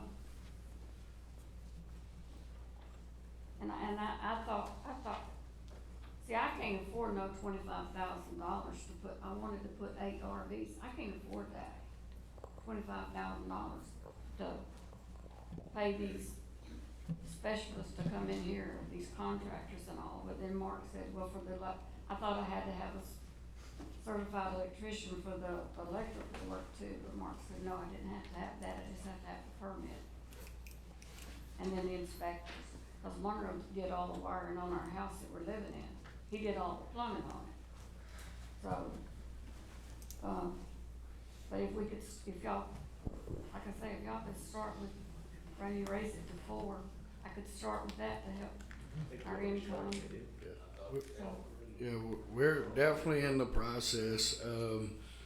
And again, I watch Mr. Gibbs do it. Unfortunately, sometimes the government does allow areas to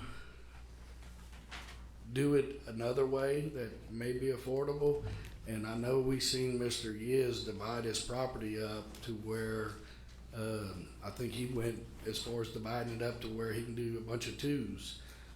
But we are definitely in discussions of the 4s. I'm hoping to achieve that goal, but no promises can be made until we do.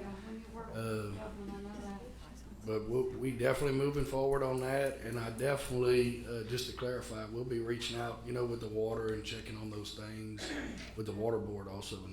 Mr. Daigle, just to clarify, we did already change our definition in our floodplain ordinance last month. It is for, but however, we don't have any oversight over LDH's regulations. So how they define a commercial RV park and how we define it as per our floodplain ordinance are 2 separate issues. So we did finalize it then? Yes. Okay. I was a little behind then. I thought we were still tweaking a little bit. And she's on city sewer and water also. Correct. Right, that was my question, Yes. Rob. Yep. Yeah. So it sounds like it is for, it would just be, to divide the property up to, or put them to where it's, I guess, a different address to have for us there where it don't look like 8 at once? Yeah. I mean, I could do 149, 1439A and 1439D. Well, Yeah, I think that the tax assessor takes care of that, I believe. Yeah. Is that correct? I think they could help you out. It might cost you a little fee So or you something. can I put don't know. 4? According to the staff, yes. I didn't know 100% if it was final, so I didn't want to misquote. So, Huh, okay. yeah, Well, so- I appreciate the help that you've given me, and you too, Mr. McGee. Y'all would help me a lot. Yes, ma'am.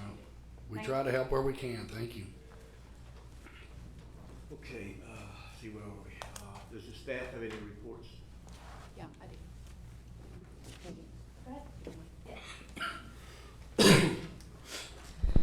Yeah, there's one item on the agenda that we will have to remove, and that is item 13. The grant consultant didn't complete his review in time, and so I would rather remove this, and then you'll probably see it back on next month. That is the consideration of contract amendment number 4 for Mermentau Basin. Okay. That's a different one.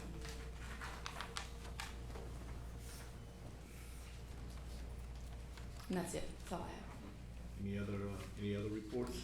Any other discussion from the staff? Do you want to review the food truck ordinance? Yes. Should be in your packets. What item was that, Mayor? Which item? Food truck ordinance, item 14. You're considering whether or not you're going to remove the limit from your ordinance, or you're gonna leave it in? Item 14. Yeah, 14. That is the only thing that is up for consideration. For months, The village account. one here, one there, might as well, if we're gonna turn it loose, let's turn it loose. That's my 2 cents. Yeah, it seems like every meeting somebody's coming unless. Well, the thing of it is, with the volume of people that are staying here, the workers and stuff, I don't think 4 or 5 food truck can handle it. Agreed. Now, I wouldn't, down the road, when this thing all fizzles out, we could probably reevaluate it or somebody. But I mean, as far as now, it should be a competitive market, now people can be able to get something. Yeah, I think with that being said though, Mr. Johnny, if we was to open it up and we wanted to say, if all the work went back down and it's down to a slum value, we might need to clarify that in the new permits we give if we want to look at a later time to go back down. You can do it temporary. Chances are when they go, so will the food trucks. I would think so, yes, sir. So again, in section 10-69, it would remove all of section 6, or you're voting to leave it in. Now, y'all wanna do that temporary, or you wanna do it permanent? I do it temporary. Yeah. what Well, if you're gonna do that, then I don't think we need to change the ordinance. You might just wanna do like an executive, just do some sort of directive telling staff that you're suspending the limits for X amount of time. One thing Like an about executive order. If we state it as temporary, then we have the right to come back at some point in time and regulate. If not, then we gotta wrestle with whatever's at that time. So it might be better to do it temporary and then, If you're gonna do it temporary, then we would recommend an executive order. okay? There need to be an add-on or some type? Well, it's on the agenda for consideration of amendment of the food truck ordinance, so when you make your motion, just put you, in lieu What of changing the would ordinance, you legals- want an executive order. How often do they have to reapply for their permit? It's Annually, every year. Oh, man. Yeah. So just to clarify for you, if you take it out, you can always put it back in. Okay. That's not like it's, not once it's removed, it's gone forever. Yes. You know, how you wanna skin that particular cat, you can vote to remove it today, and then 2 years, whatever, you wanna put it back in. So, Would- nothing stopping y'all from that. Just, How would we cross the road, say if there's 50 permits and then the volume's gone? Will we be able to pull them if they which I'm like Mr. Johnny though, I don't see them sticking around just for the regular everyday stuff. I mean, the way I read the statute is, it's, the permit has to be applied for annually anyway. Oh, okay, so it is annual. Yeah, so Okay. all you would do, if you reinstate it, then Yeah. those permits would run out at the end of the year, and then Okay. start the next year. I was unaware on that part, so that makes sense. So, thank you. All right. Is It would be there any Laura's. way I can speak on that? Son, I'd like to also, add to the agenda if possible, funding the Grand Lake Recreation Center. Okay, how you wanna word that? I mean, you actually need a motion on exactly what I'm asking for. You have to move it, put an add-on Yeah, to, fund the Grand Lake with, the deal is, back in, 22, the board approved $1 million and it's got stipulations in there that, they must pass a higher maintenance tax to cover the new building. If it fails, they'll return to the general fund. Or if there's an emergency need for the parish, the money will be returned to the general fund. Same thing goes on the one on October 11th of 23. They awarded another $1 million with the exact same stipulations. I'd like to, make a motion that we remove the stipulation on the maintenance tax. And because they're not gonna pass a maintenance tax on that without something there to pass it on. So, but because of this emergency need, and I feel like that, because we are close on funds, that I would prefer, rather than taking it out of the general funds, is to have a 10-year bond with $2 million to fund that versus pulling it all out at one time, because if it's gotta be returned to the general fund, if there is a catastrophe of some shape, form, or fashion, and that can happen, we've seen it, that we're only having to pay, $200-something thousand a year for the 10 years versus coming up with $2 million all at one time. So we need to get that project moving. The people in Grand Lake deserve something up there. We kick the can down the road long enough. There's $2.2 million allocated from FEMA that's been approved. Problem is that you can't take that money immediately, so if we start putting out for bid, and that covers what the footprint was before, so swimming pool, the 4,000, give or take, square foot building that was there, and I guess the little white, old house that was there, and maybe the playground. There was 3 or 4 things that were there, maybe some swing sets and stuff. So that's what the 2.2 was supposed to be covering to replace. But because it's kind of questionable how fast that can be replaced, if we fund the $2 million, we can get what FEMA can do, and then FEMA will reimburse us for that, and then they can spend that money that they reimburse on something else, because they're actually refunding what FEMA was supposed to pay for. Is that correct? So I'd like to see it, I'd like to see the $2 million bond made for 10 years to go ahead and fund it, so they can go ahead and get at least the pool, a 4,000 square foot building, anything that they can do for that amount of money. But I want that money kept at the police jury, and as they spend the money, so if they do demolition, we pay for the demolition. If they, once they get the pool in, we pay for the pool. Or if they do it all at one time, we pay for it as the projects are completed. Or, I guess they could do it in payments depending on how it's written up. Mitch in here? No? Mitch, is in? Looking at Yes, sir. Hey, if they did that, and, were you listening? Sleep. They're talking to me? Yeah. No, I was listening, yes, sir. Okay. My question is, I know that you've worked on some on design, and they're, of course, they're gonna wanna have a meeting and make sure that they're on board with what we're proposing. But somehow or another, we've almost kind of pushed them along to make sure that we get this done. The people up there are really aggravated about not having something. And so I'd like to see at least some sort of a design that we could work with on the $2 million, and then once the FEMA replace that money, then they can use that extra money. So you may have a total of $4 million, $4.2 million worth of projects, but we start with the 2, include the demolition. I think we can get the demolition of the pool and the 4,000 square foot building probably built for under $2 million. Yes, sir. No, we can produce something that's, whatever they wanna work with. Right, so, but they're gonna have to ask you to do that, I Yes, can't. sir. Yeah. But I wanna get it funded because they want a bigger project, a lot more money, they want us to guarantee it, they want us to bond it, in fact, for $5 to $7 million, and I don't think there's anybody on this board that's wanting to do that.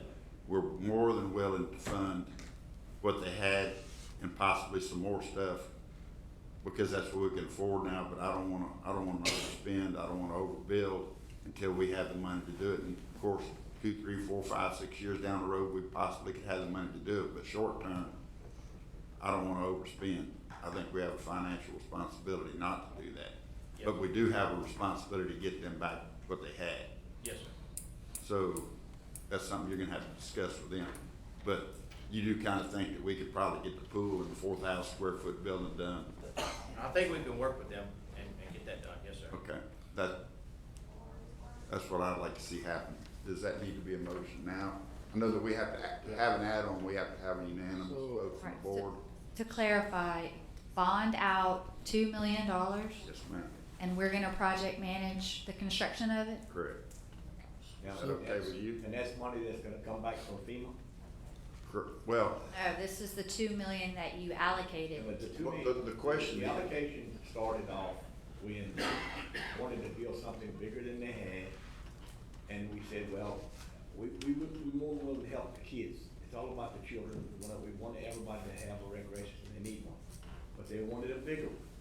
So we said, well, it wouldn't be fair to the rest of the parish who's paying to operate their recreation centers to have to run this one, don't build it, and then turn around and have to run it because they don't have the funds to run it.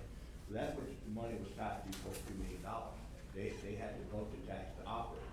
Now, if they wanna build what they already had, more than happy to support it. We wanna make sure that's what we're talking about, not some bigger thing that we're gonna have to pay for out of the general fund, because first off, we don't have the monies to continuously do. Maybe I'll get by with it one time, help me, but we're not gonna be able to potentially run, and then if we do, then how do we take care of that for the rest of the parish? We wanna be fair to everybody. So I'm good with talking about it, but I don't know if we're ready for that unless their board did, because I think their board supposed to come to us next month. they are, but we can't, look, the board's gonna come with the same thing with the $7 million, $8 million project. That's what they're gonna come with, and they're gonna, from what I understand, what they told me is that they're gonna pretty much tell us that's the way it's gonna be, and they're not gonna do that. I don't think we're gonna allow that to happen. They have the maintenance tax money They have it. available to operate what they currently have, so, Okay, and that's what I'm saying. and this is to rebuild what they currently have. Clear on that, then yes, I don't have a problem with it. So the 2 million, are we looking when we allocate it to them for the road bond, is that gonna disappear out of our account? Or are we just doing what their monthly payment or Well- yearly payment's gonna be? How's that gonna work? In theory, we have money in the account to cover that. That money was allocated to them with these stipulations. So what I'm saying is if we get the $2 million bond, because FEMA, the way that FEMA's gonna pay it back, even though they approved it, that money's, we can't write a check for the FEMA stuff now. So if we do the $2 million bond, that's gonna do what FEMA's supposed to do, and I just wanna make it clear that if we do that, that FEMA's gonna reimburse us for that, even though we paid for it. They'll For the original footprint. correct, for all eligible activities, yes, they will reimburse us. Ms. Kayla, just to make sure I was tracking when I was trying to, I guess, try to put myself in your shoes a little bit as the finance lady. From looking at the numbers I was seeing, most of our general funds made up of this allocated $2 million. Is that correct? Yes. I'm not gonna touch that money, Mark. That's why they're gonna do a bond. I got you, but somebody's got to pay the note on the bond. Is that correct? Is that going to be us paying with the money or them or? Yes, because that's money that was allocated to them. The only thing is I'd like the language changed on the Correct. approval of The the tax. tax prior to that, because if we do the tax, if we get the cart before a horse, we're never getting a horse. They are not gonna pass an additional maintenance tax unless there's something there. They've been how many years since Laura without it? So they're furious about it, and you're not gonna get a tax pass to do that right now. If you had something there, there's a possibility. But they do have a maintenance tax in place already to cover that footprint. So, and then they've got some built up because they haven't been really doing anything except paying for $42,000 a year weight room. And as I stated, I mean, I kind of got the rundown of the, kind of how you're looking at it and what you was looking into. I mean, I agree. I've been, just saying my area, I've been telling all the boards and all that and trying to work with them. I mean, yeah, we want something big and extravagant all the time, but I mean, unfortunately, from looking at the finances, there's quite a few stuff that the jury might have built in the past that was questionable on how to maintain it and keep it functioning to be prosper and give back to the public, but I agree on that. To me, What I'm asking for is to push them along and getting back to what at least they had. And we're Correct. worried about doing something extravagant later on. When- But when as they of got right now, I'm asking to get their pool put back and their building put back where their weight room was and where the women can do their Pilates or whatever it is they do. And we gotta have bathrooms, of course, for the swimming pool and showers, I guess, for anybody that's working in the gym that wanted to use it. But that's all we're asking for. So, Mr. Wendell, you want to tie the money that we bond to the scope of work in the PW, which is Yeah. only replacing what was there prior to Hurricane Laura. For now. Now, we may come back, because Yeah. FEMA should replace that money, and when they do, then we'll look at Level 2. expanding something else with that same money. Okay, so but for now, you're just requesting the jury to start the process of bonding out the PW funding amount. Correct, yes. So a bond, just to clarify, I'm in the weeds on this one. I usually focus my stuff on learning other stuff, but a bond, is that like getting a loan from the state or somebody, or are we putting it up, or are we gonna pay, say, the state so much? Is it a You're year, gonna a go- month? You'll pay interest, you're gonna go to your LCDA board and they will loan you the money. And that's just a group that provides low interest loans to governmental entities. Everyone uses them. I think your port was the most recent one that used them. We actually have a current bond with them. Argo Mesa money is through the LCDA. So my concern is, not the game plan, so to speak. I'm still unclear. Is the $2 million going to go into the rec and the rec's going to pay it and they hold on to it, or are we going to hold on to it and make monthly or yearly payments? Because I just don't see We we have bond a place it. right now to take $2 million out of our general fund and throw it away at one time, So to speak. Not really. So the way it would work is if the police jury secures the loan, Kayla's gonna go open up an account that just says Grand Lake bond money. And that full $2 million, well, they're gonna withhold some of it for interest, but they're gonna put it in that account. And then as the project is moving forward, construction, she can pay those contractor invoices out of that account. She's also gonna pay the interest payments and the loan payments when those come due. You don't typically have to start paying on your principal for a few years. You're just paying some interest as the time goes on. So what she's going to do is she'll pay for it. That'll be how she cash flows it. We'll also take those invoices and submit it to FEMA for reimbursement. And when they reimburse us, then yes, we can take that money and put it back into this loan account. Okay, now, when FEMA pays that, we still can't pay the bond off, so that would go in kind of into the account, like the building account It'll all or be in whatever. like one. And then we can come back and approve whatever additions that they request out of that money. Like improvements that exceed the original scope of work. Right. So They would have to come to what's you gonna for happen help. is you're gonna get a bond for $2 million, Mhm. start construction on it, start getting reimbursed by FEMA, so as they reimburse it, we can't pay the bond off early, can we?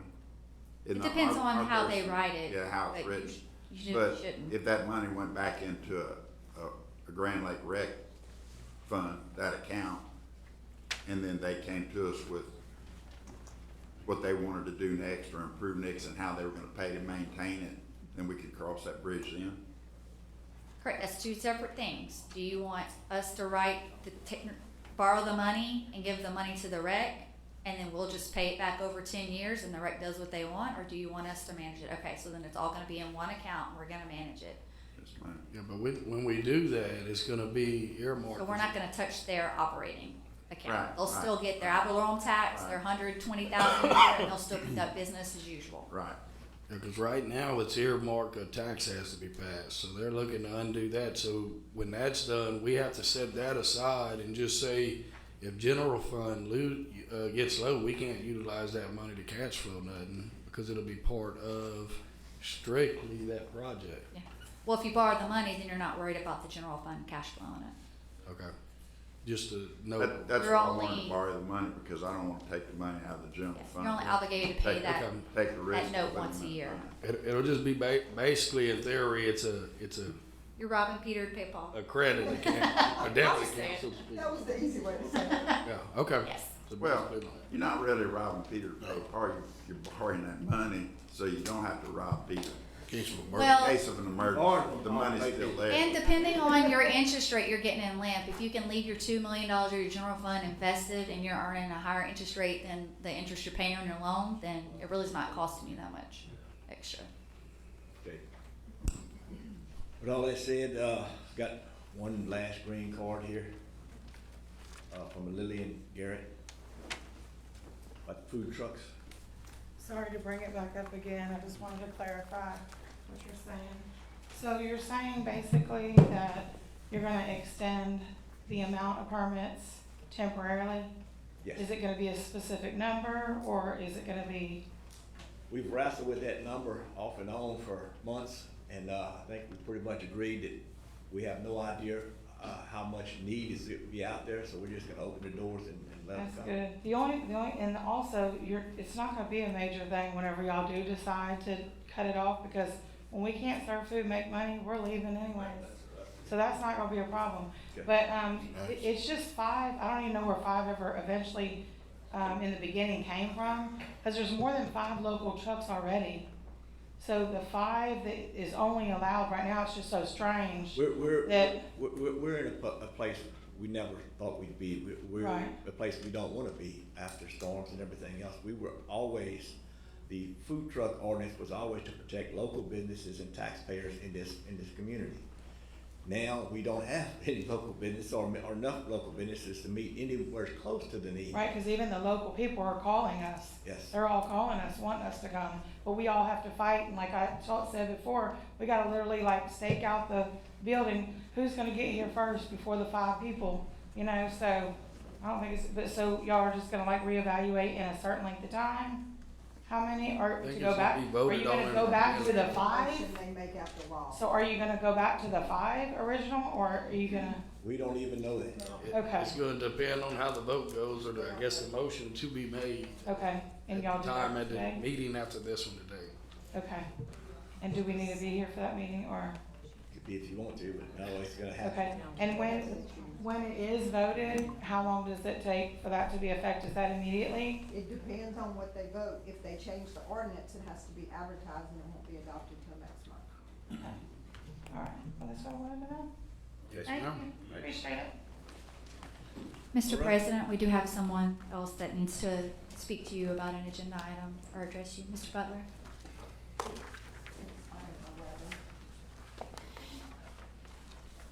They have it, it's under item 11. Okay.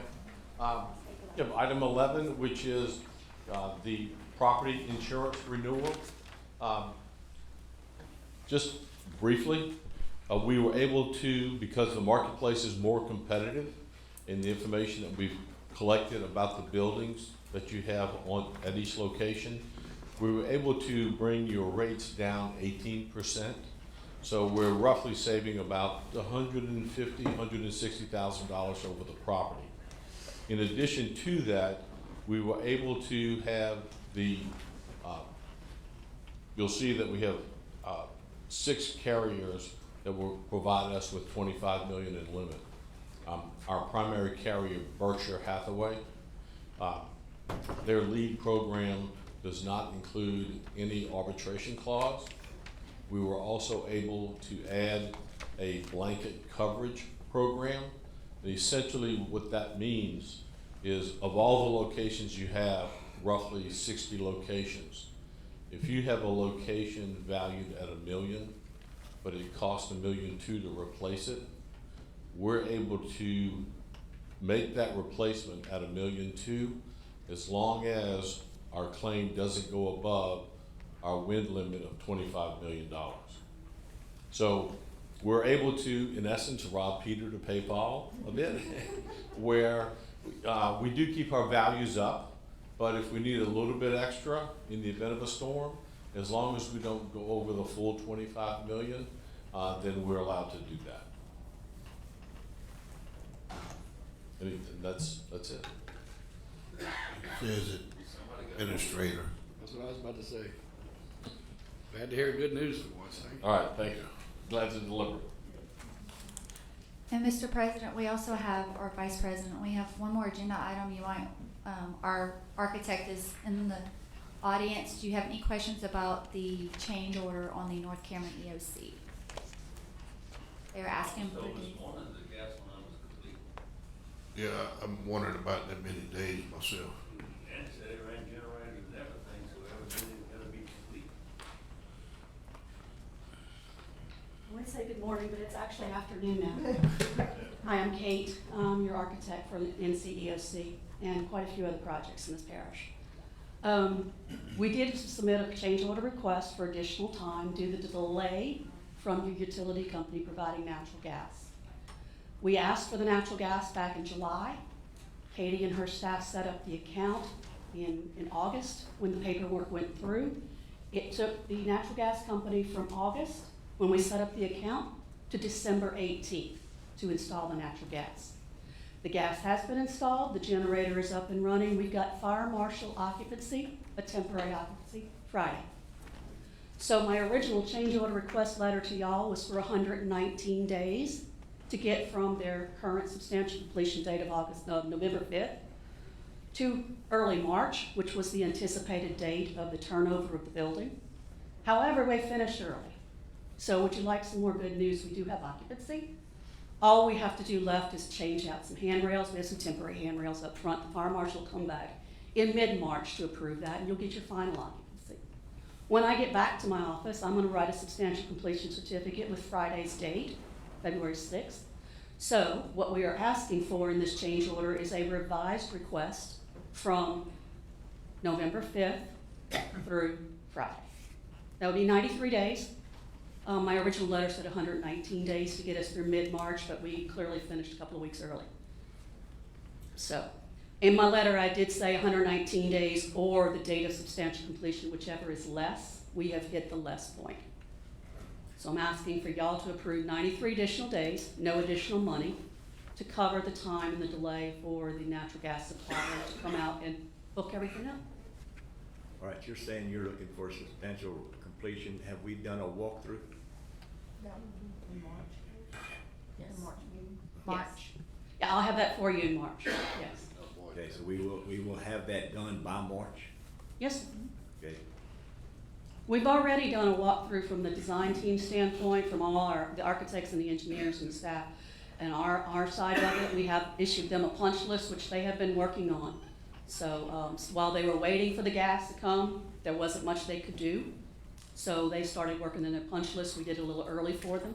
So we have already done our walk. We will come back when they finish. Fire Marshal did his walk Friday and granted temporary occupancy based upon the replacement of the handrails, which are temporary right now. who's done ours? Who was involved in it from our side? Alex there? No, I don't believe Alex was there. But Alex would be your person to come do No, the Mr. walk. He can Danny. come do it anytime he We'll wants. expect, just let Alex know we're gonna expect, some word from him before we accept it. So that's why I'm not giving you substantial completion right now. And That'll be I'll next month. Make sure that happens before then. So Yes, sir. will there be any more change orders, like with the handrails? No, sir. So this is like probably the last change order? Yes, sir. By your contract with the contractor, you're not allowed to do a change order after substantial completion by law. So if we're gonna, this is the last one we need, is to get them to the date of Friday, last week, February 6th. Once that's approved by y'all, we're done. I believe, in these 93 days, there's still void penalties, I'm assuming. Yes, sir. Okay. Any other questions? Thank you. Thank you. Appreciate you. All right, review your agenda. What we doing? Reviewing the agenda. I got just a couple of quick questions. The Venture Global, where they want to do the express pipeline, where is that exact location on the Inco?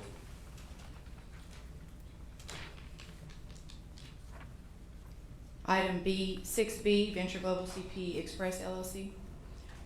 This area is right by the swing bridge in Big Lake. They have to do a offloading and loading facility due to the load limit for the bridge. So once they offload from the barges, the trucks will gather the material from there and then depart.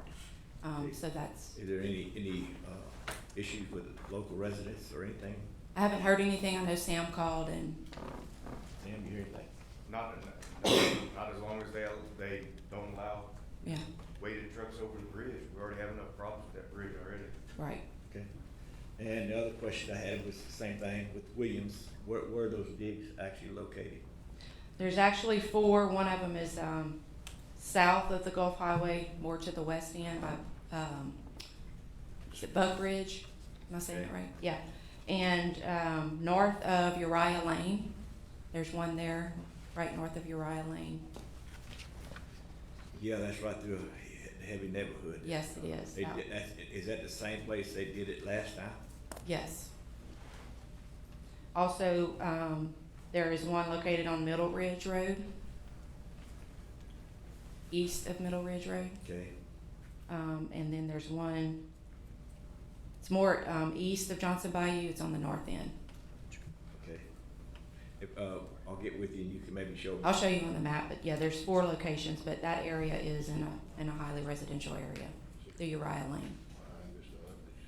Hey, Ms. Carey, for Cameron Land Ventures LLC, Mm-hmm. looks like they're gonna be moving quite a bit. I'm taking either rock, clay, or some type of material.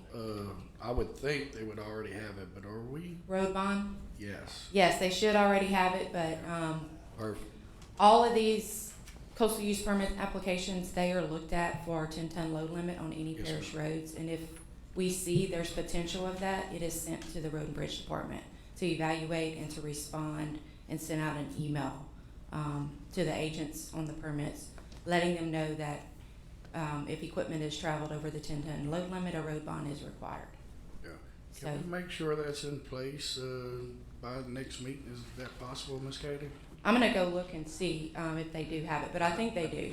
I'm just curious. And before we issue no objection letters or anything, we make sure and coordinate with Road and Bridge Department. Yeah, just making sure from Raymond Richard project. Oh, Raymond Richard? No. Yes, ma'am. Okay. This- I think they do, but Yeah, I think. I can't that- speak on their behalf, but Yeah, I think that bridge is, I think we're good with that now. yeah. Just wanted to make sure. Okay, also, there's a change order, item 12, Mr. Sonny. If you don't mind, I'm gonna discuss item 12 on the agenda. Okay. There's a change order, this is no cost to the police jury. Actually, it's a decreased contract amount in the $166,953. We always accept decreases. Yeah, so, and also, it's an increased contract time by 310 days, which would make the new contract end date of January 8th, 2027. The original date was March 4th, 26, but of course, this is the East End locks, and they're building new sector gates. So, they have delays in the fabrication and extended lead time. And so that's what you see on the agenda. And the contractor, M&C, Mr. Nathan is here, as well as the engineer, if y'all have any further questions. Do you have any questions? Anything else on the agenda? I'm good with everything. Mr. Sonny, please specify a time to call the next meeting to order. Is it a 30-minute wait, 12:30 or 12:45? 12:45, okay? 12:45, good. So the outer ones are gonna be, the resolution for wildlife and fisheries, still. The Grand Lake Rec stipulation on the bond. Momentary inundation, substantial complete, C8, Mr. Global for Crossfire Road, and President Gordon for Science Services. Did I miss any? Grand Lake, Got right. and House Bill 5 and 7, guys, if y'all wanna make a resolution to support that in committee, we can do that today. Okay. Yeah, Mr. Sonny, we don't have a resolution. I think we feel better to make sure we have legal vet the resolution and our association. We, are supporting the people, and it's gonna be in committee, and it doesn't do any good to support it after it comes out in committee, unless you wanna support it to a different group of people.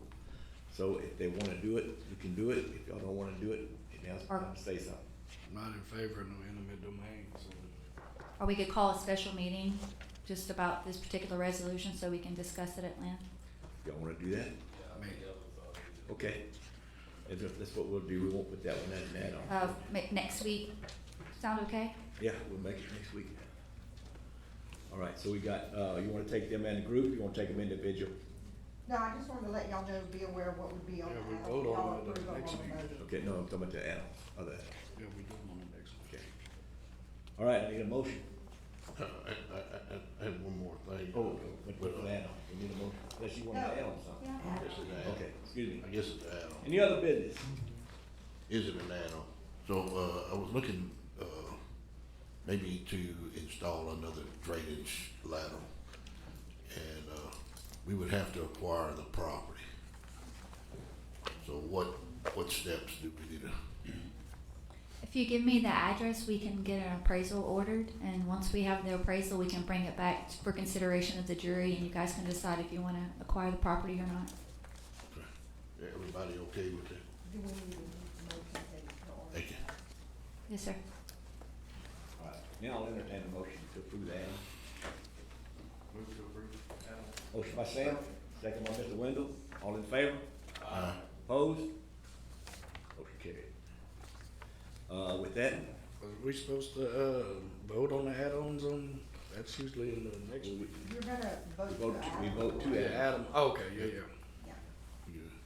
All right, it has to be unanimous, but add them on. So, any questions? No, sir. Time, All right. so, Any other business? time to come. All right, next meeting, 12:45. Make a motion to adjourn. Who seconded that, John? Huh? I just seconded on the vote.